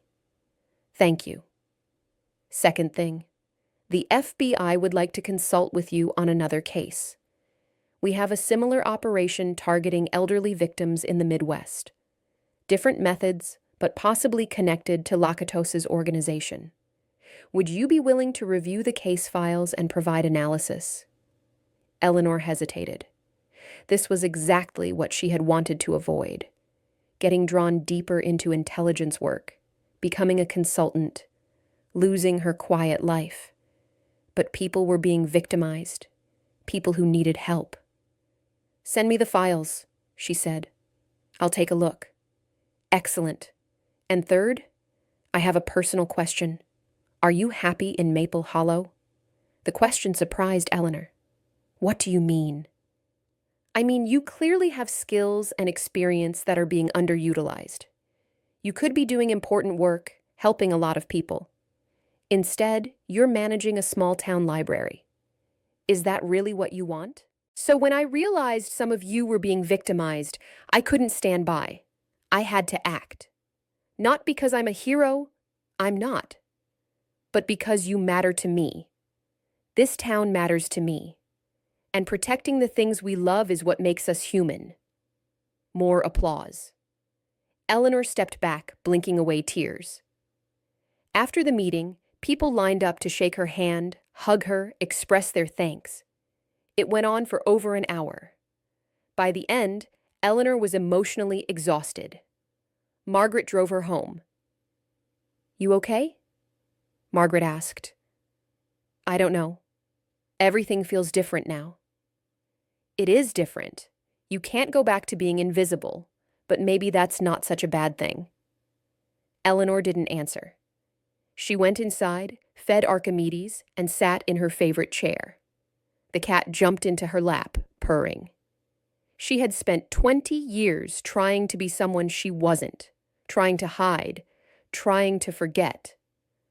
But the past week had proven that she couldn't escape herself.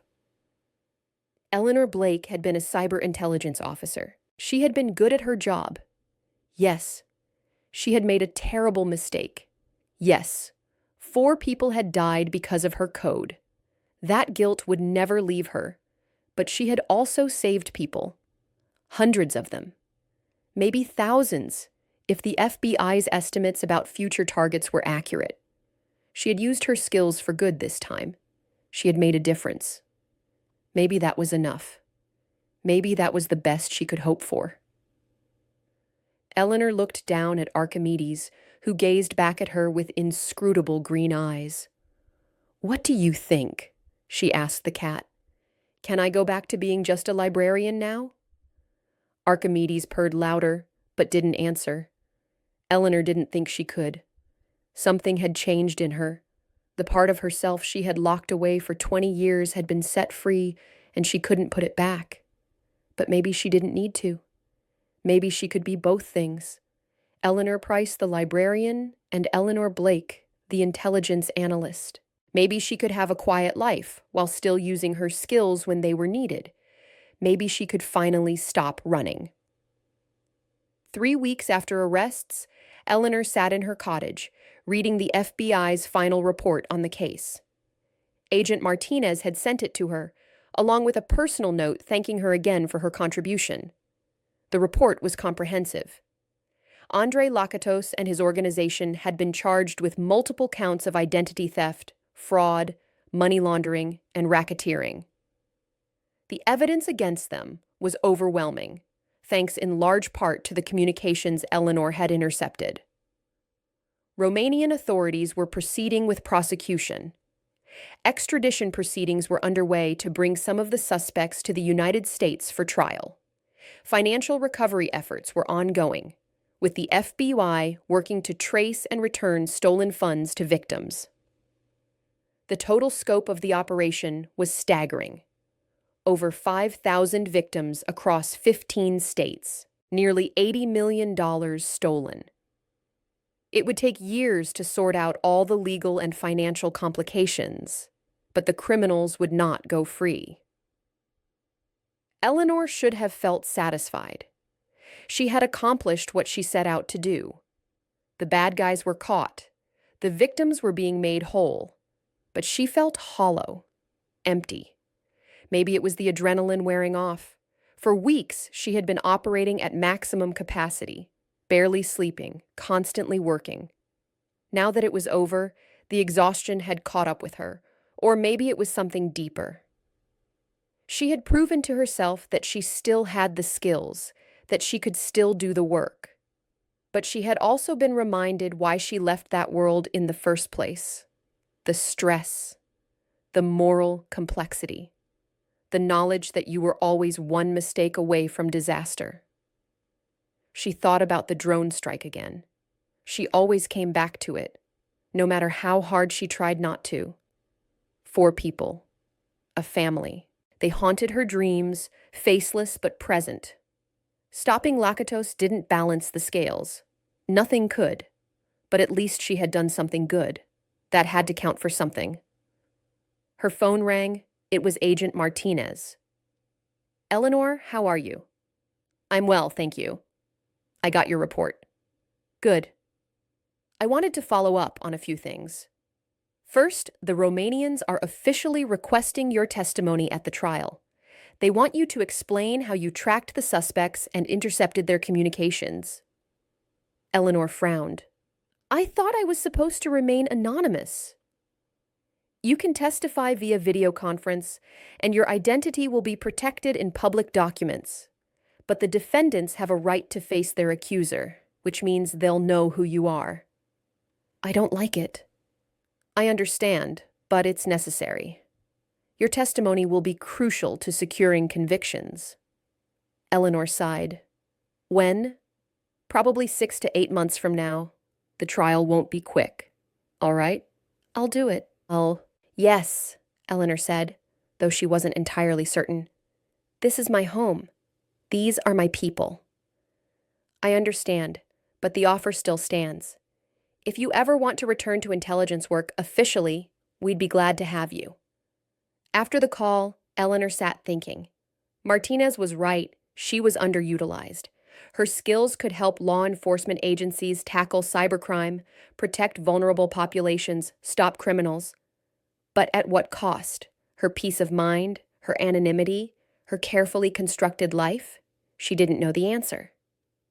The next morning, Eleanor arrived at the library to find a surprise. The town council had approved emergency funding for new computers. 6 brand new machines were being delivered and installed. "This is amazing," Eleanor told Catherine Wu, who had come to oversee the installation. "We can't have our library running on outdated equipment," Catherine said, "especially not after what happened. These new computers have better security, better everything. And we're hiring an IT consultant to help you maintain them." The budget has been adjusted. Some council members felt we weren't prioritizing the right things. Your situation made them realize how important the library is. You're getting proper funding from now on. Eleanor felt a rush of emotion. "Thank you.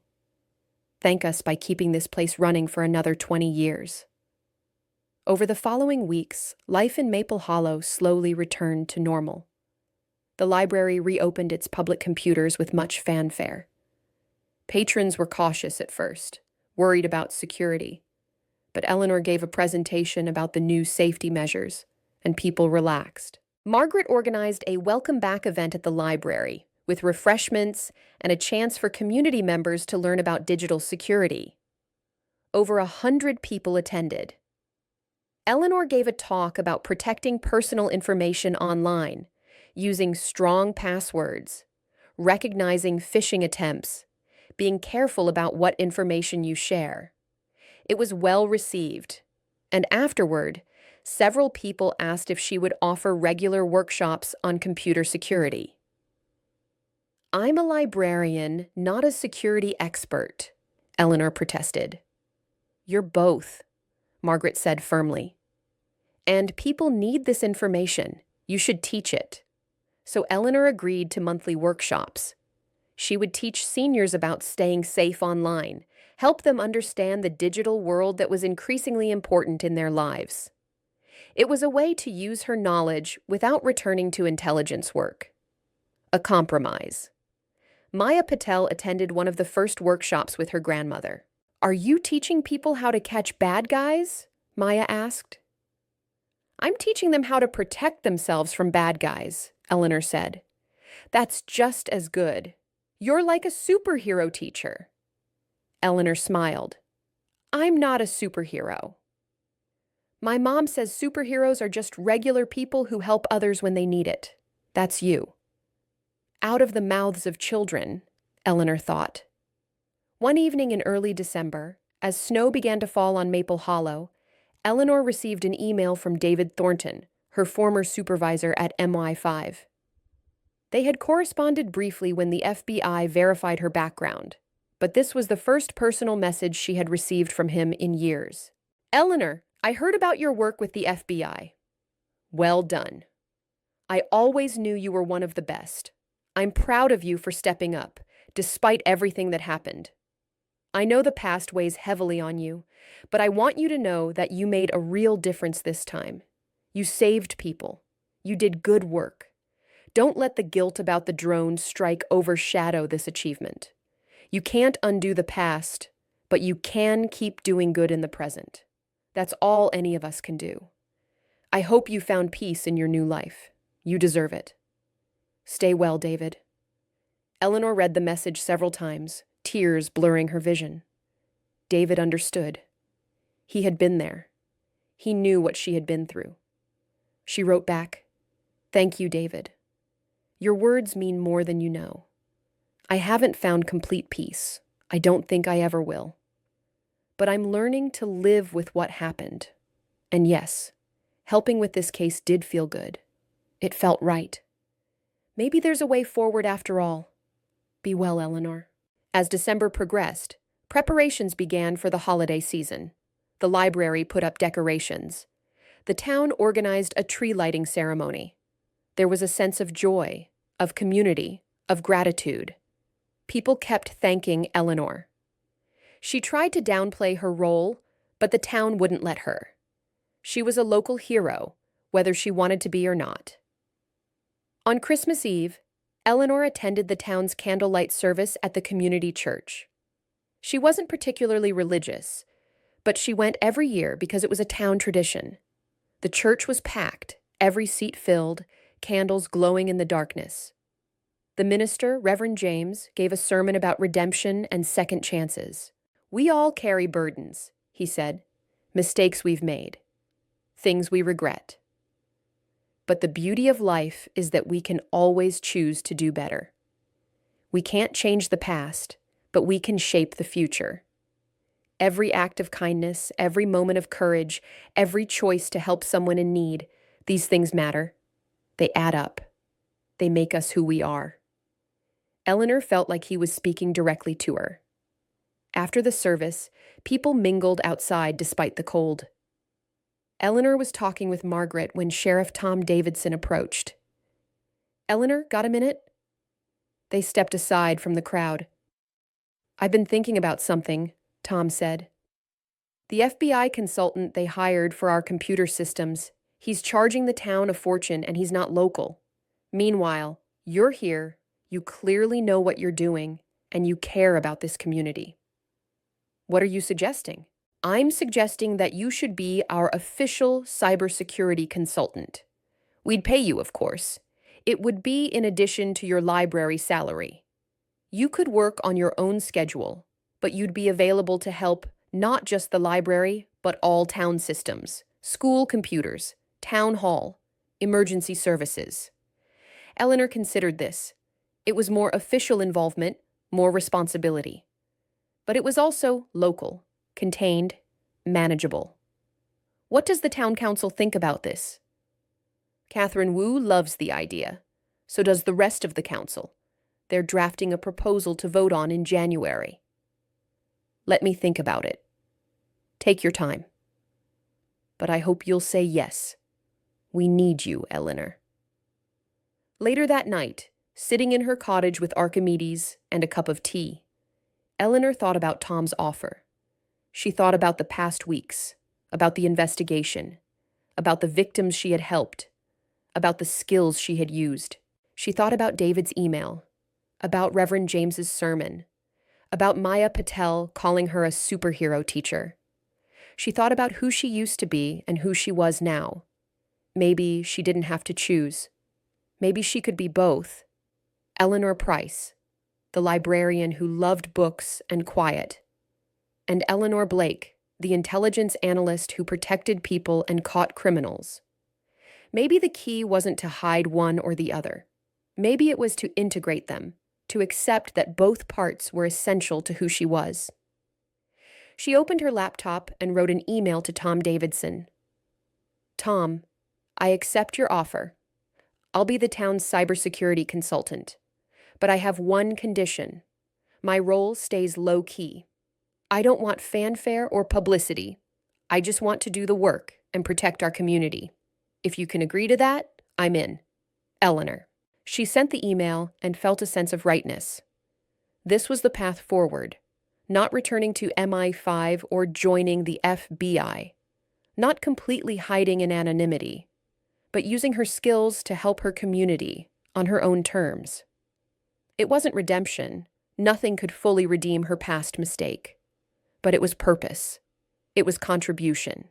It was a way to live with her guilt while still doing good in the world. Eleanor looked out her window at the snow-covered street, the houses decorated with Christmas lights, the peaceful town that had become her home. She had come here 20 years ago, broken and afraid, running from her past. Now she was still here, still carrying that past, but no longer running from it. She was Eleanor Price, librarian and cybersecurity consultant. She was Eleanor Blake, former MI5 officer, who had made a terrible mistake but was trying to do better. She was both. She was neither. She was herself. And for the first time in 20 years, that felt like enough. January brought bitter cold to Maple Hollow. Snow piled high on the streets, and the town took on a hushed, crystalline quality. Eleanor welcomed the quiet. After the intensity of the past months, she needed time to settle into her new reality. The town council formally approved her appointment as cybersecurity consultant at their first meeting of the new year. The vote was unanimous. Catherine Wu presented her with a contract and a modest stipend. It's not much, Catherine said apologetically, but it's what we can afford. It's fine, Eleanor replied.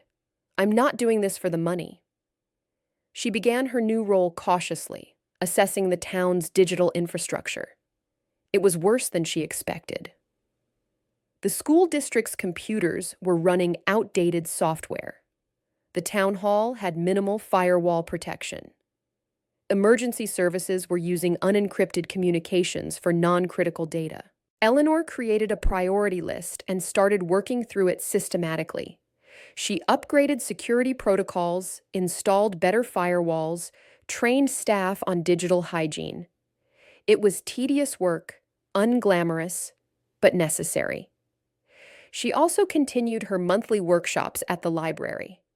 They were becoming popular, standing room only at the last session. People were genuinely interested in learning how to protect themselves online. Eleanor found she enjoyed teaching more than she had expected. Meanwhile, the FBI continued to consult with her on other cases. Agent Martinez sent files weekly, cases from across the country involving identity theft, financial fraud, cybercrime targeting vulnerable populations. Eleanor would review them, provide analysis, sometimes identify patterns that others had missed. It was satisfying work, helping from a distance. She could contribute without being fully immersed in the intensity of active investigations. In February, a reporter from a major newspaper contacted her. Someone had leaked information about her role in the Lakatos case, and the reporter wanted an interview. Former British intelligence officer turned librarian helps FBI bust international crime ring, the reporter pitched. It's an incredible human interest story. People love these kinds of narratives. Eleanor politely but firmly declined. The reporter persisted, calling multiple times, showing up at the library. Finally, Eleanor had to be blunt. I'm not interested in publicity. I value my privacy. If you respect that, I'd appreciate it if you'd stop contacting me. The public has a right to know. The public knows what they need to know. The criminals were caught. Justice is being served. My personal story is not relevant. The reporter eventually gave up, though Eleanor suspected the story would be published anyway, with or without her cooperation. She tried not to worry about it. She couldn't control everything. In March, Eleanor received notice that the trial in Romania would begin in May. She would need to testify via video conference. Agent Martinez helped her prepare, walking her through likely questions and legal procedures. The defense will try to undermine your credibility, Martinez warned. They'll question your methods, suggest you acted illegally, imply you have ulterior motives. I did act legally. We know that. But they'll try to create doubt. Just stick to the facts, answer clearly and directly, and don't let them rattle you. I've been through hostile interrogations before. I know, but it's been a while, and this will be public, even if your identity is protected in the media. Eleanor prepared carefully. She reviewed her reports, memorized dates and details, anticipated every possible question. She had done this kind of thing before, testifying in classified hearings at MI5. The skills came back quickly. On the day of her testimony, she set up in a secure conference room at the FBI's Burlington office. Agent Martinez was there for support, along with a technical team managing the video connection. The video feed showed a Romanian courtroom. Eleanor could see Andrei Lakatos and several other defendants sitting with their lawyers. They looked ordinary, middle-aged men in suits, nothing about them suggesting the harm they had caused. The prosecutor questioned her first. Eleanor explained her analysis methodically, how she had identified the malware, traced the network traffic, connected the suspects to the servers, intercepted the communications. She spoke clearly and professionally, falling back into the persona of intelligence analyst. Then came the defense cross-examination. Just as Martinez had predicted, Lakatos's lawyer tried to undermine her testimony. Ms. Price, you claim to be a librarian, yet you have sophisticated knowledge of cybersecurity. How do you explain that? I have previous experience in the field. What field exactly? Intelligence work. For which agency? MI5, the British Security Service? And when did you work for MI5? From 1982 to 2005? That's a long time. Why did you leave? Eleanor paused. She had known this question would come. Personal reasons. Can you be more specific? I'd prefer not to discuss my personal history. The lawyer pressed. Did you leave voluntarily? Were you dismissed? Did you do something that made you unable to continue in that role? The prosecutor objected. Relevance? The judge, a stern Romanian woman in her 60s, considered. I'll allow the question. The witness's credibility is at issue. Eleanor took a breath. I left voluntarily after being involved in an operation that resulted in civilian casualties. I felt I could no longer continue in that role with a clear conscience. So, you made a mistake. A mistake that got people killed. The situation was complex. Multiple factors contributed to the outcome. But yes, I felt responsible. And yet, we're supposed to trust your analysis in this case? When you've admitted to errors that cost lives? Eleanor met the lawyer's eyes through the video screen. I've spent 20 years thinking about those errors, living with the consequences, trying to understand what went wrong. That experience made me more careful, more thorough, more aware of the importance of accuracy. The analysis I provided in this case was meticulous and correct. I stand by every conclusion I reached. The lawyer tried several more lines of attack, but Eleanor held firm. She answered every question with the same measured professionalism. After 90 minutes, the defense gave up. The prosecutor did a brief redirect, reinforcing Eleanor's credibility and expertise. Then she was dismissed. You did great, Martinez said after the video feed was cut. That was a tough cross-examination, but you handled it perfectly. Eleanor nodded, but she felt shaken. Having to discuss the drone strike publicly, even in the limited way she had, brought back all the old guilt and pain. That evening, back in Maple Hollow, she sat alone in her cottage, trying to process her emotions. Archimedes sensed her distress and stayed close, curling up in her lap. I thought I had moved past it, she told the cat. But it never really goes away, does it? Archimedes purred sympathetically. Eleanor's phone rang. It was Margaret. I heard about your testimony today. Are you all right? How did you hear about it? Tom Davidson told me. He's been monitoring the trial. He was concerned about you. Eleanor smiled slightly. I'm okay. It was difficult, but I got through it. Do you want company? I could come over. Actually, yes, that would be nice. Margaret arrived 20 minutes later with a bottle of wine and homemade cookies. They sat in Eleanor's living room, and Eleanor found herself telling Margaret more about her past than she had told anyone in Maple Hollow. She talked about MI5, about the work she had loved, about the friendships she had formed.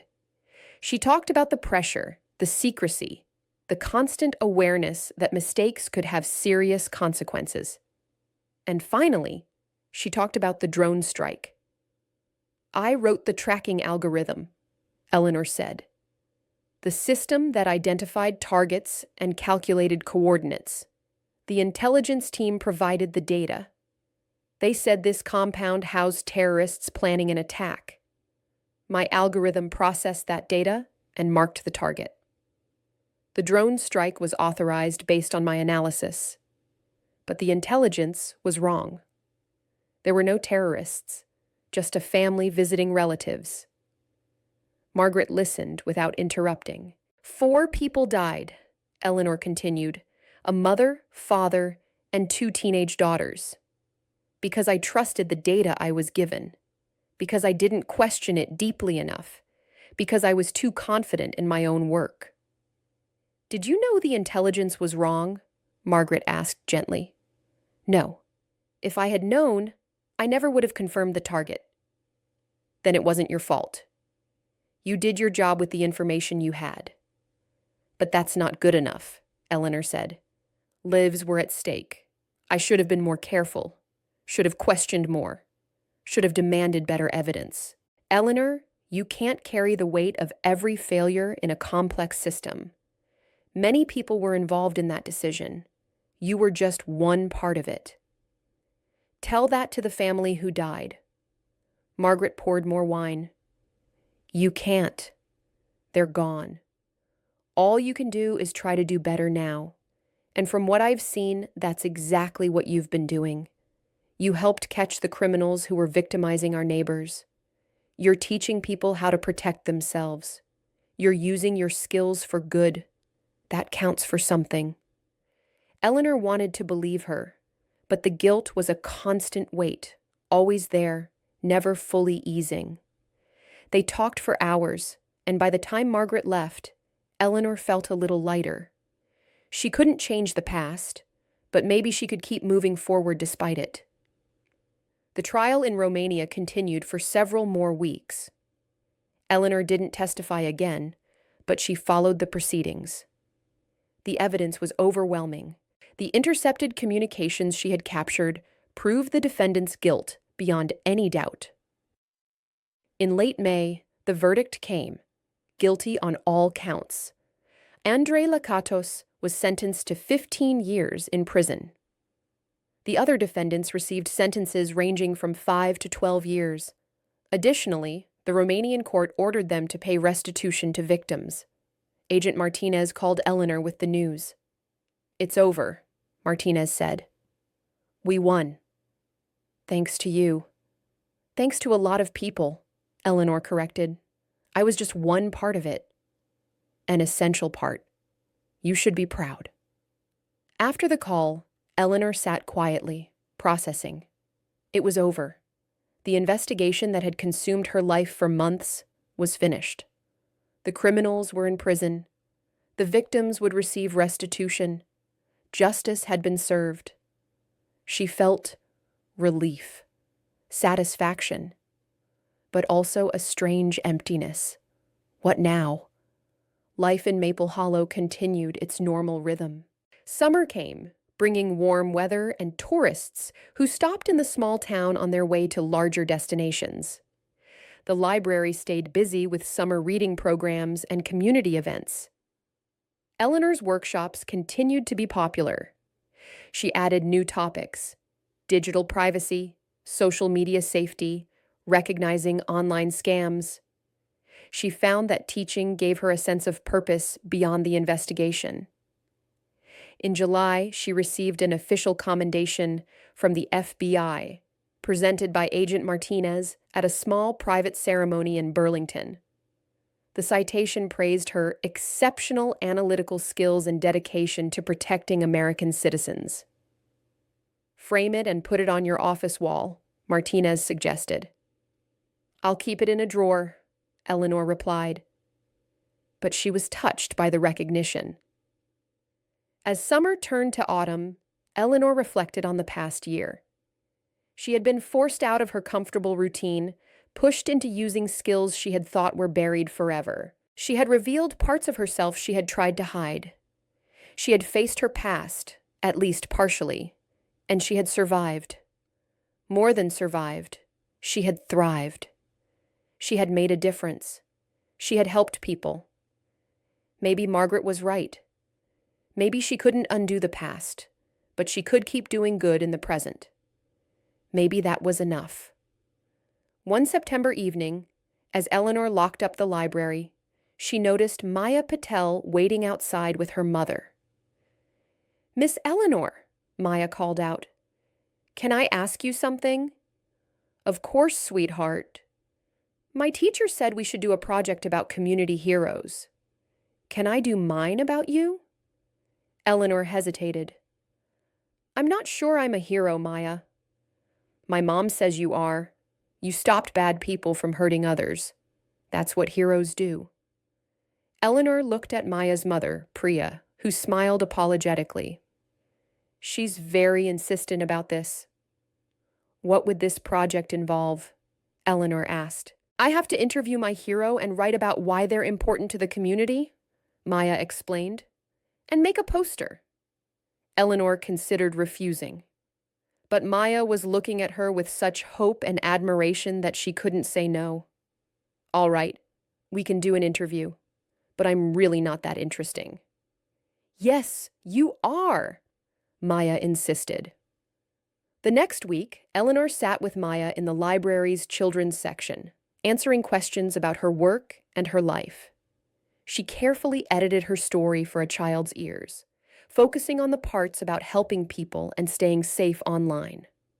Maya listened intently, taking careful notes.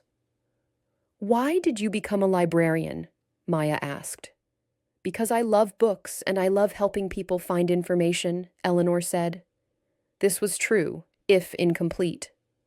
And how did you catch the bad guys? I used computers to track them. I looked for patterns and clues. Like a detective? Something like that. That's so cool, Maya breathed. I want to be like you when I grow up. Eleanor felt a lump in her throat. You can be anything you want to be, Maya. Just remember to use your skills to help others. When the project was finished, Maya invited Eleanor to her class presentation. Eleanor attended, sitting in a too-small chair in a second-grade classroom, watching Maya proudly display her poster about community hero Eleanor Price. Afterward, Maya's teacher thanked Eleanor for being such a positive role model. We need more people like you in our community, the teacher said. People who care, who act, who make a difference. Walking back to the library, Eleanor thought about those words. She had spent 20 years trying not to make a difference, trying to stay invisible and uninvolved. But that wasn't really living. That was just hiding. Maybe it was time to stop hiding. Not to seek attention or recognition, but to fully embrace who she was. All of who she was. The librarian and the analyst. The teacher and the investigator. The woman with a painful past and the woman with useful skills. Maybe that integration was what healing looked like. That evening, Eleanor received an email from Agent Martinez with an attachment. A case file from Ohio. Another identity theft ring targeting seniors. Different methods, but similar patterns. Thought you might want to look at this, Martinez wrote. No pressure, but your insight would be valuable. Eleanor opened the file and began reading. Within minutes, she was absorbed, her analytical mind engaging with the puzzle, seeing connections and possibilities. She worked for several hours, creating notes and timelines, identifying potential leads. Then she compiled her analysis and sent it to Martinez. Happy to help, she wrote. Let me know if you need anything else. She closed her laptop feeling satisfied. This was what she could do. This was how she could contribute. From her quiet cottage in Vermont, she could help protect vulnerable people across the country. She could use her skills without sacrificing her peaceful life. It was a balance. Not perfect, but workable. Eleanor looked at Archimedes, who was watching her from his spot on the couch. I think, she told the cat, I might actually be okay. Archimedes meowed, which Eleanor chose to interpret as agreement. Outside, the stars were bright over Maple Hollow. Inside, Eleanor Price felt something she hadn't felt in 20 years. Acceptance. Of her past, of her skills, of herself. She was 68 years old. She was a librarian in a small Vermont town. She was a former MI5 officer carrying the weight of a tragic mistake. She was a cybersecurity expert who had helped stop international criminals. She was all of these things, and that was all right. She was enough. 2 years after the Lakatos case, Eleanor sat in her garden on a warm June morning, reading a book and drinking tea. Archimedes was sprawled in a patch of sunlight, looking supremely content. The garden was in full bloom, roses, peonies, lavender. Eleanor had always loved gardening. There was something meditative about working with plants, nurturing growth, watching things flourish under patient care. She was 70 now, 2 decades at the library, 2 years of consulting work for the FBI and serving as Maple Hollow's cybersecurity expert. She had found a rhythm that worked, a balance between her quiet life and her useful skills. The Lakatos case had changed things permanently, but in ways that ultimately felt right. She could never go back to being invisible, but she no longer wanted to. Her community knew her now, really knew her, and they valued her not despite her past, but because of the whole person she was. She still had nightmares about the drone strike sometimes. Probably always would. But the frequency had decreased. The guilt was still there, but it no longer paralyzed her. She had learned to carry it, to live alongside it, to balance it with the good she did now. Her phone buzzed, a text from Margaret. "Book club tonight. Your place or mine?" Eleanor smiled and replied, "Mine. I'll make my terrible scones." "Your scones are fine." "They're really not." "True. But we love you anyway." The book club had been Margaret's idea. 6 women, all over 60, meeting monthly to discuss books and life. It had become one of Eleanor's favorite things, these gatherings of smart, funny, caring women who had become real friends. Another message came in, this one from Agent Martinez. "New case? Interested?" Eleanor looked at the case file attachment. Another cybercrime investigation, this one targeting veterans.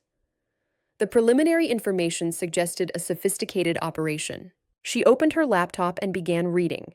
Within minutes, she was analyzing patterns, noting details, formulating hypotheses. Her mind engaged with the problem the way it always did, finding the puzzle compelling. She worked for an hour, then composed a detailed analysis and sent it to Martinez. Initial thoughts attached. This looks organized and well-funded, probably international. Need to trace the server locations. I can help if you need me. Martinez replied quickly, "You're amazing!" "Yes, please help. This one's urgent." Eleanor felt the familiar pull of an investigation. The challenge, the purpose, the satisfaction of using her skills to protect people. But she also felt grounded in her life here. She wasn't running away to hide in her work. She was choosing to contribute on her own terms while maintaining her connections and her community. She closed the laptop and returned to her book, making a mental note to dedicate time to the case later that evening. For now, she would enjoy her garden and her tea and the peace of a summer morning. Later that day, Eleanor went to the library. Maya Patel, now 9 years old, was waiting for her with a new stack of books to check out. "Miss Eleanor, I finished the whole series," Maya said proudly, showing her the last book in a fantasy series she'd been reading. "Did you like the ending?" "It was perfect. Do you have any more recommendations?" Eleanor helped Maya select several new books, enjoying the girl's enthusiasm. Maya had become one of her favorite patrons, always curious, always reading, always asking thoughtful questions. "Miss Eleanor," Maya said as Eleanor checked out her books, "can I ask you something?" "Of course." "My grandma says you help the FBI catch bad guys. Is that true?" Eleanor smiled. "Sometimes I help them with computer problems." "That's so cool. I want to help people like you do." "You can help people in lots of ways, Maya. What are you interested in?" "I like solving puzzles. And I like computers." "Then maybe you'll be a computer scientist or an engineer, or maybe something completely different. You have time to figure it out. But you'll teach me stuff, right? About computers and staying safe online?" "Absolutely. Whenever you want to learn." After Maya left, Margaret commented, "You've made quite an impression on that child." "She's a bright kid. She'll do great things. Because of role models like you showing her what's possible." Eleanor felt a warmth in her chest. Being a role model had never been part of her plan, but it felt good. Felt right. That evening, the book club met at Eleanor's cottage. 6 women, wine, terrible scones, and lively discussion about the month's book selection. They laughed, debated, shared stories from their lives. These were Eleanor's people. Margaret, who had been her friend for 20 years. Susan Chen, whose father Robert had been one of the identity theft victims. Patricia Lopez, who had nearly lost everything but had recovered. Grace Morrison, Still worried about scams, but now better informed. Betty Thornton, who worked remotely and appreciated Eleanor's help with technology. And Catherine Wu, the town council president who had championed Eleanor's consulting role. They had all been part of her journey, whether they knew it or not. They had accepted her, supported her, valued her. As the evening wound down and the women prepared to leave, Catherine pulled Eleanor aside. I wanted to let you know, the council is renewing your consulting contract. Everyone agrees you've been invaluable to the town. We're actually increasing your stipend.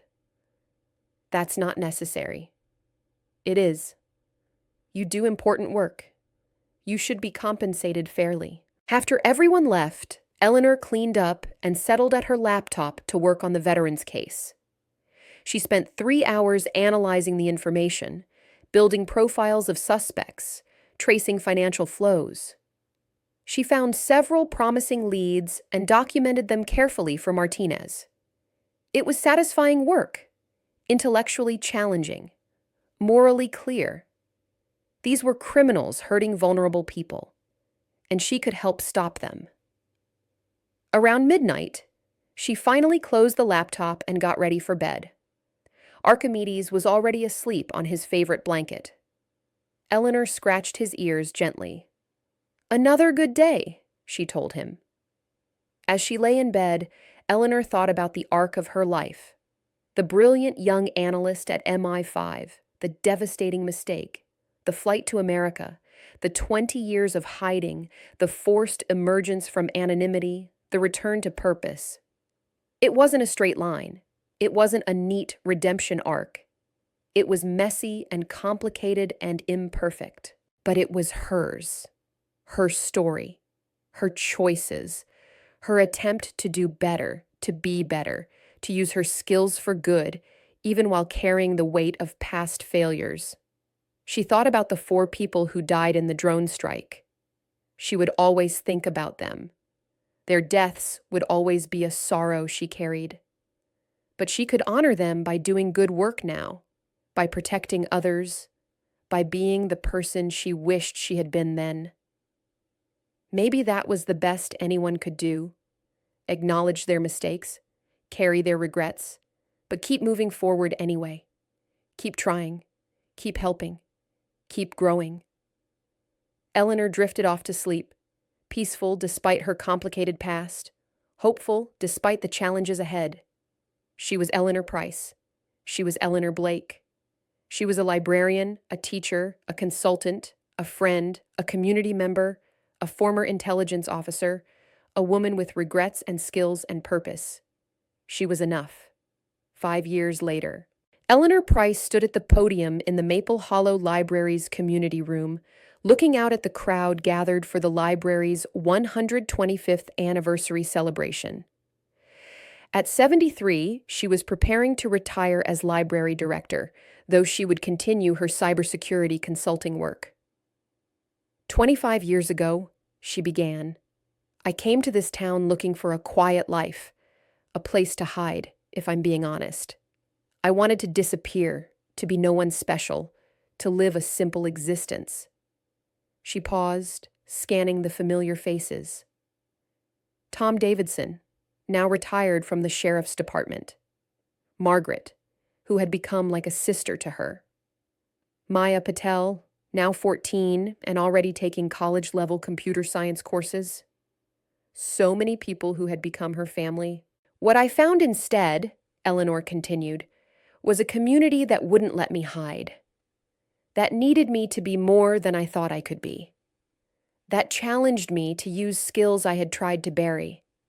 That accepted all of me, the parts I was proud of and the parts I wasn't. Over the past 5 years, Eleanor had consulted on 18 different cases for the FBI. She had helped train law enforcement officers in cybersecurity. She had taught hundreds of people about digital safety. She had become a recognized expert in elder abuse prevention through technology. And she had lived. Really lived, not just existed. Retirement is supposed to be the end of something, Eleanor said. But I think it's actually a beginning. A chance to figure out what comes next. To keep growing, keep contributing, keep being useful. She looked at the young woman who would replace her as library director, Emma Santos, 32 years old, brilliant and passionate about public service. This library will be in excellent hands, Eleanor said. Emma will take it into the future while honoring its past. And I'll still be around, helping where I can, teaching workshops, maybe writing that book about digital security everyone keeps telling me I should write. There was laughter and applause. After the ceremony, people lined up to congratulate her. Maya was near the front of the line. Are you really retiring? Maya asked. From the library, yes, but not from helping people. I have too much to do still. Like what? Well, I'm going to keep teaching, keep consulting. And I'm thinking about starting a nonprofit to help identity theft victims recover. There's a real need for that. Can I help? I'm learning programming. I could build the website. Eleanor smiled. I'd love that. We'll be partners. Later, as the crowd thinned and Eleanor helped clean up, Margaret approached. How are you feeling? Scared? Relieved? Both. But mostly content. I've done good work here, and I'm not done yet. No, Margaret agreed. I don't think you'll ever be done. It's not in your nature to stop. Eleanor thought about that. Margaret was probably right. She would always find ways to help, to contribute, to use her skills. It was who she was. That night, alone in her cottage with Archimedes, Eleanor opened her laptop one last time as the official library director. She composed a final entry in the library's director's log, a tradition dating back to the library's founding in 1892. After 25 years as director, I leave this position grateful for the opportunity to serve. The library has been my sanctuary, my purpose, and my bridge to a community I love. To whoever reads this in the future, protect this place. It matters more than you know. Libraries are where people come, not just for books, but for help, for connection, for hope. Honor that. Be worthy of that trust. And remember that you never know who might walk through your doors looking for a second chance. Give it to them. Eleanor Price, June 2030. She closed the laptop and looked around her cottage. Tomorrow, her retirement would officially begin. New chapter, new challenges, new opportunities. But tonight, she would simply appreciate where she was, who she had become, the journey from broken intelligence officer to beloved community member, the transformation from hiding to helping. Her phone buzzed. A message from Agent Martinez. Heard about your retirement. End of an era. But I know you won't stay quiet for long. When you're ready to take on something new, call me. We always have cases that could use your expertise. Eleanor smiled. Martinez knew her well. She typed back, "Give me a month to settle into retirement. Then send me your most challenging case. I'll be ready." Because she would be. She would always be ready. Not because she was running from her past anymore, but because she had finally accepted that her past and her present were both part of who she was. Eleanor Blake, who made a terrible mistake. Eleanor Price, who spent 2 decades building a quiet life. Eleanor Price Blake, who learned that you could be broken and whole at the same time. Outside her window, Maple Hollow was quiet under the stars. Her town, her home, her community. Eleanor turned off the lights and headed to bed, Archimedes following behind. Tomorrow would bring new possibilities. But tonight, she had everything she needed. She was enough. She always had been. If this story touched you, don't forget to like, comment, and subscribe. We'd love to hear what inspired you the most. And where in the world are you watching from? Let us know below.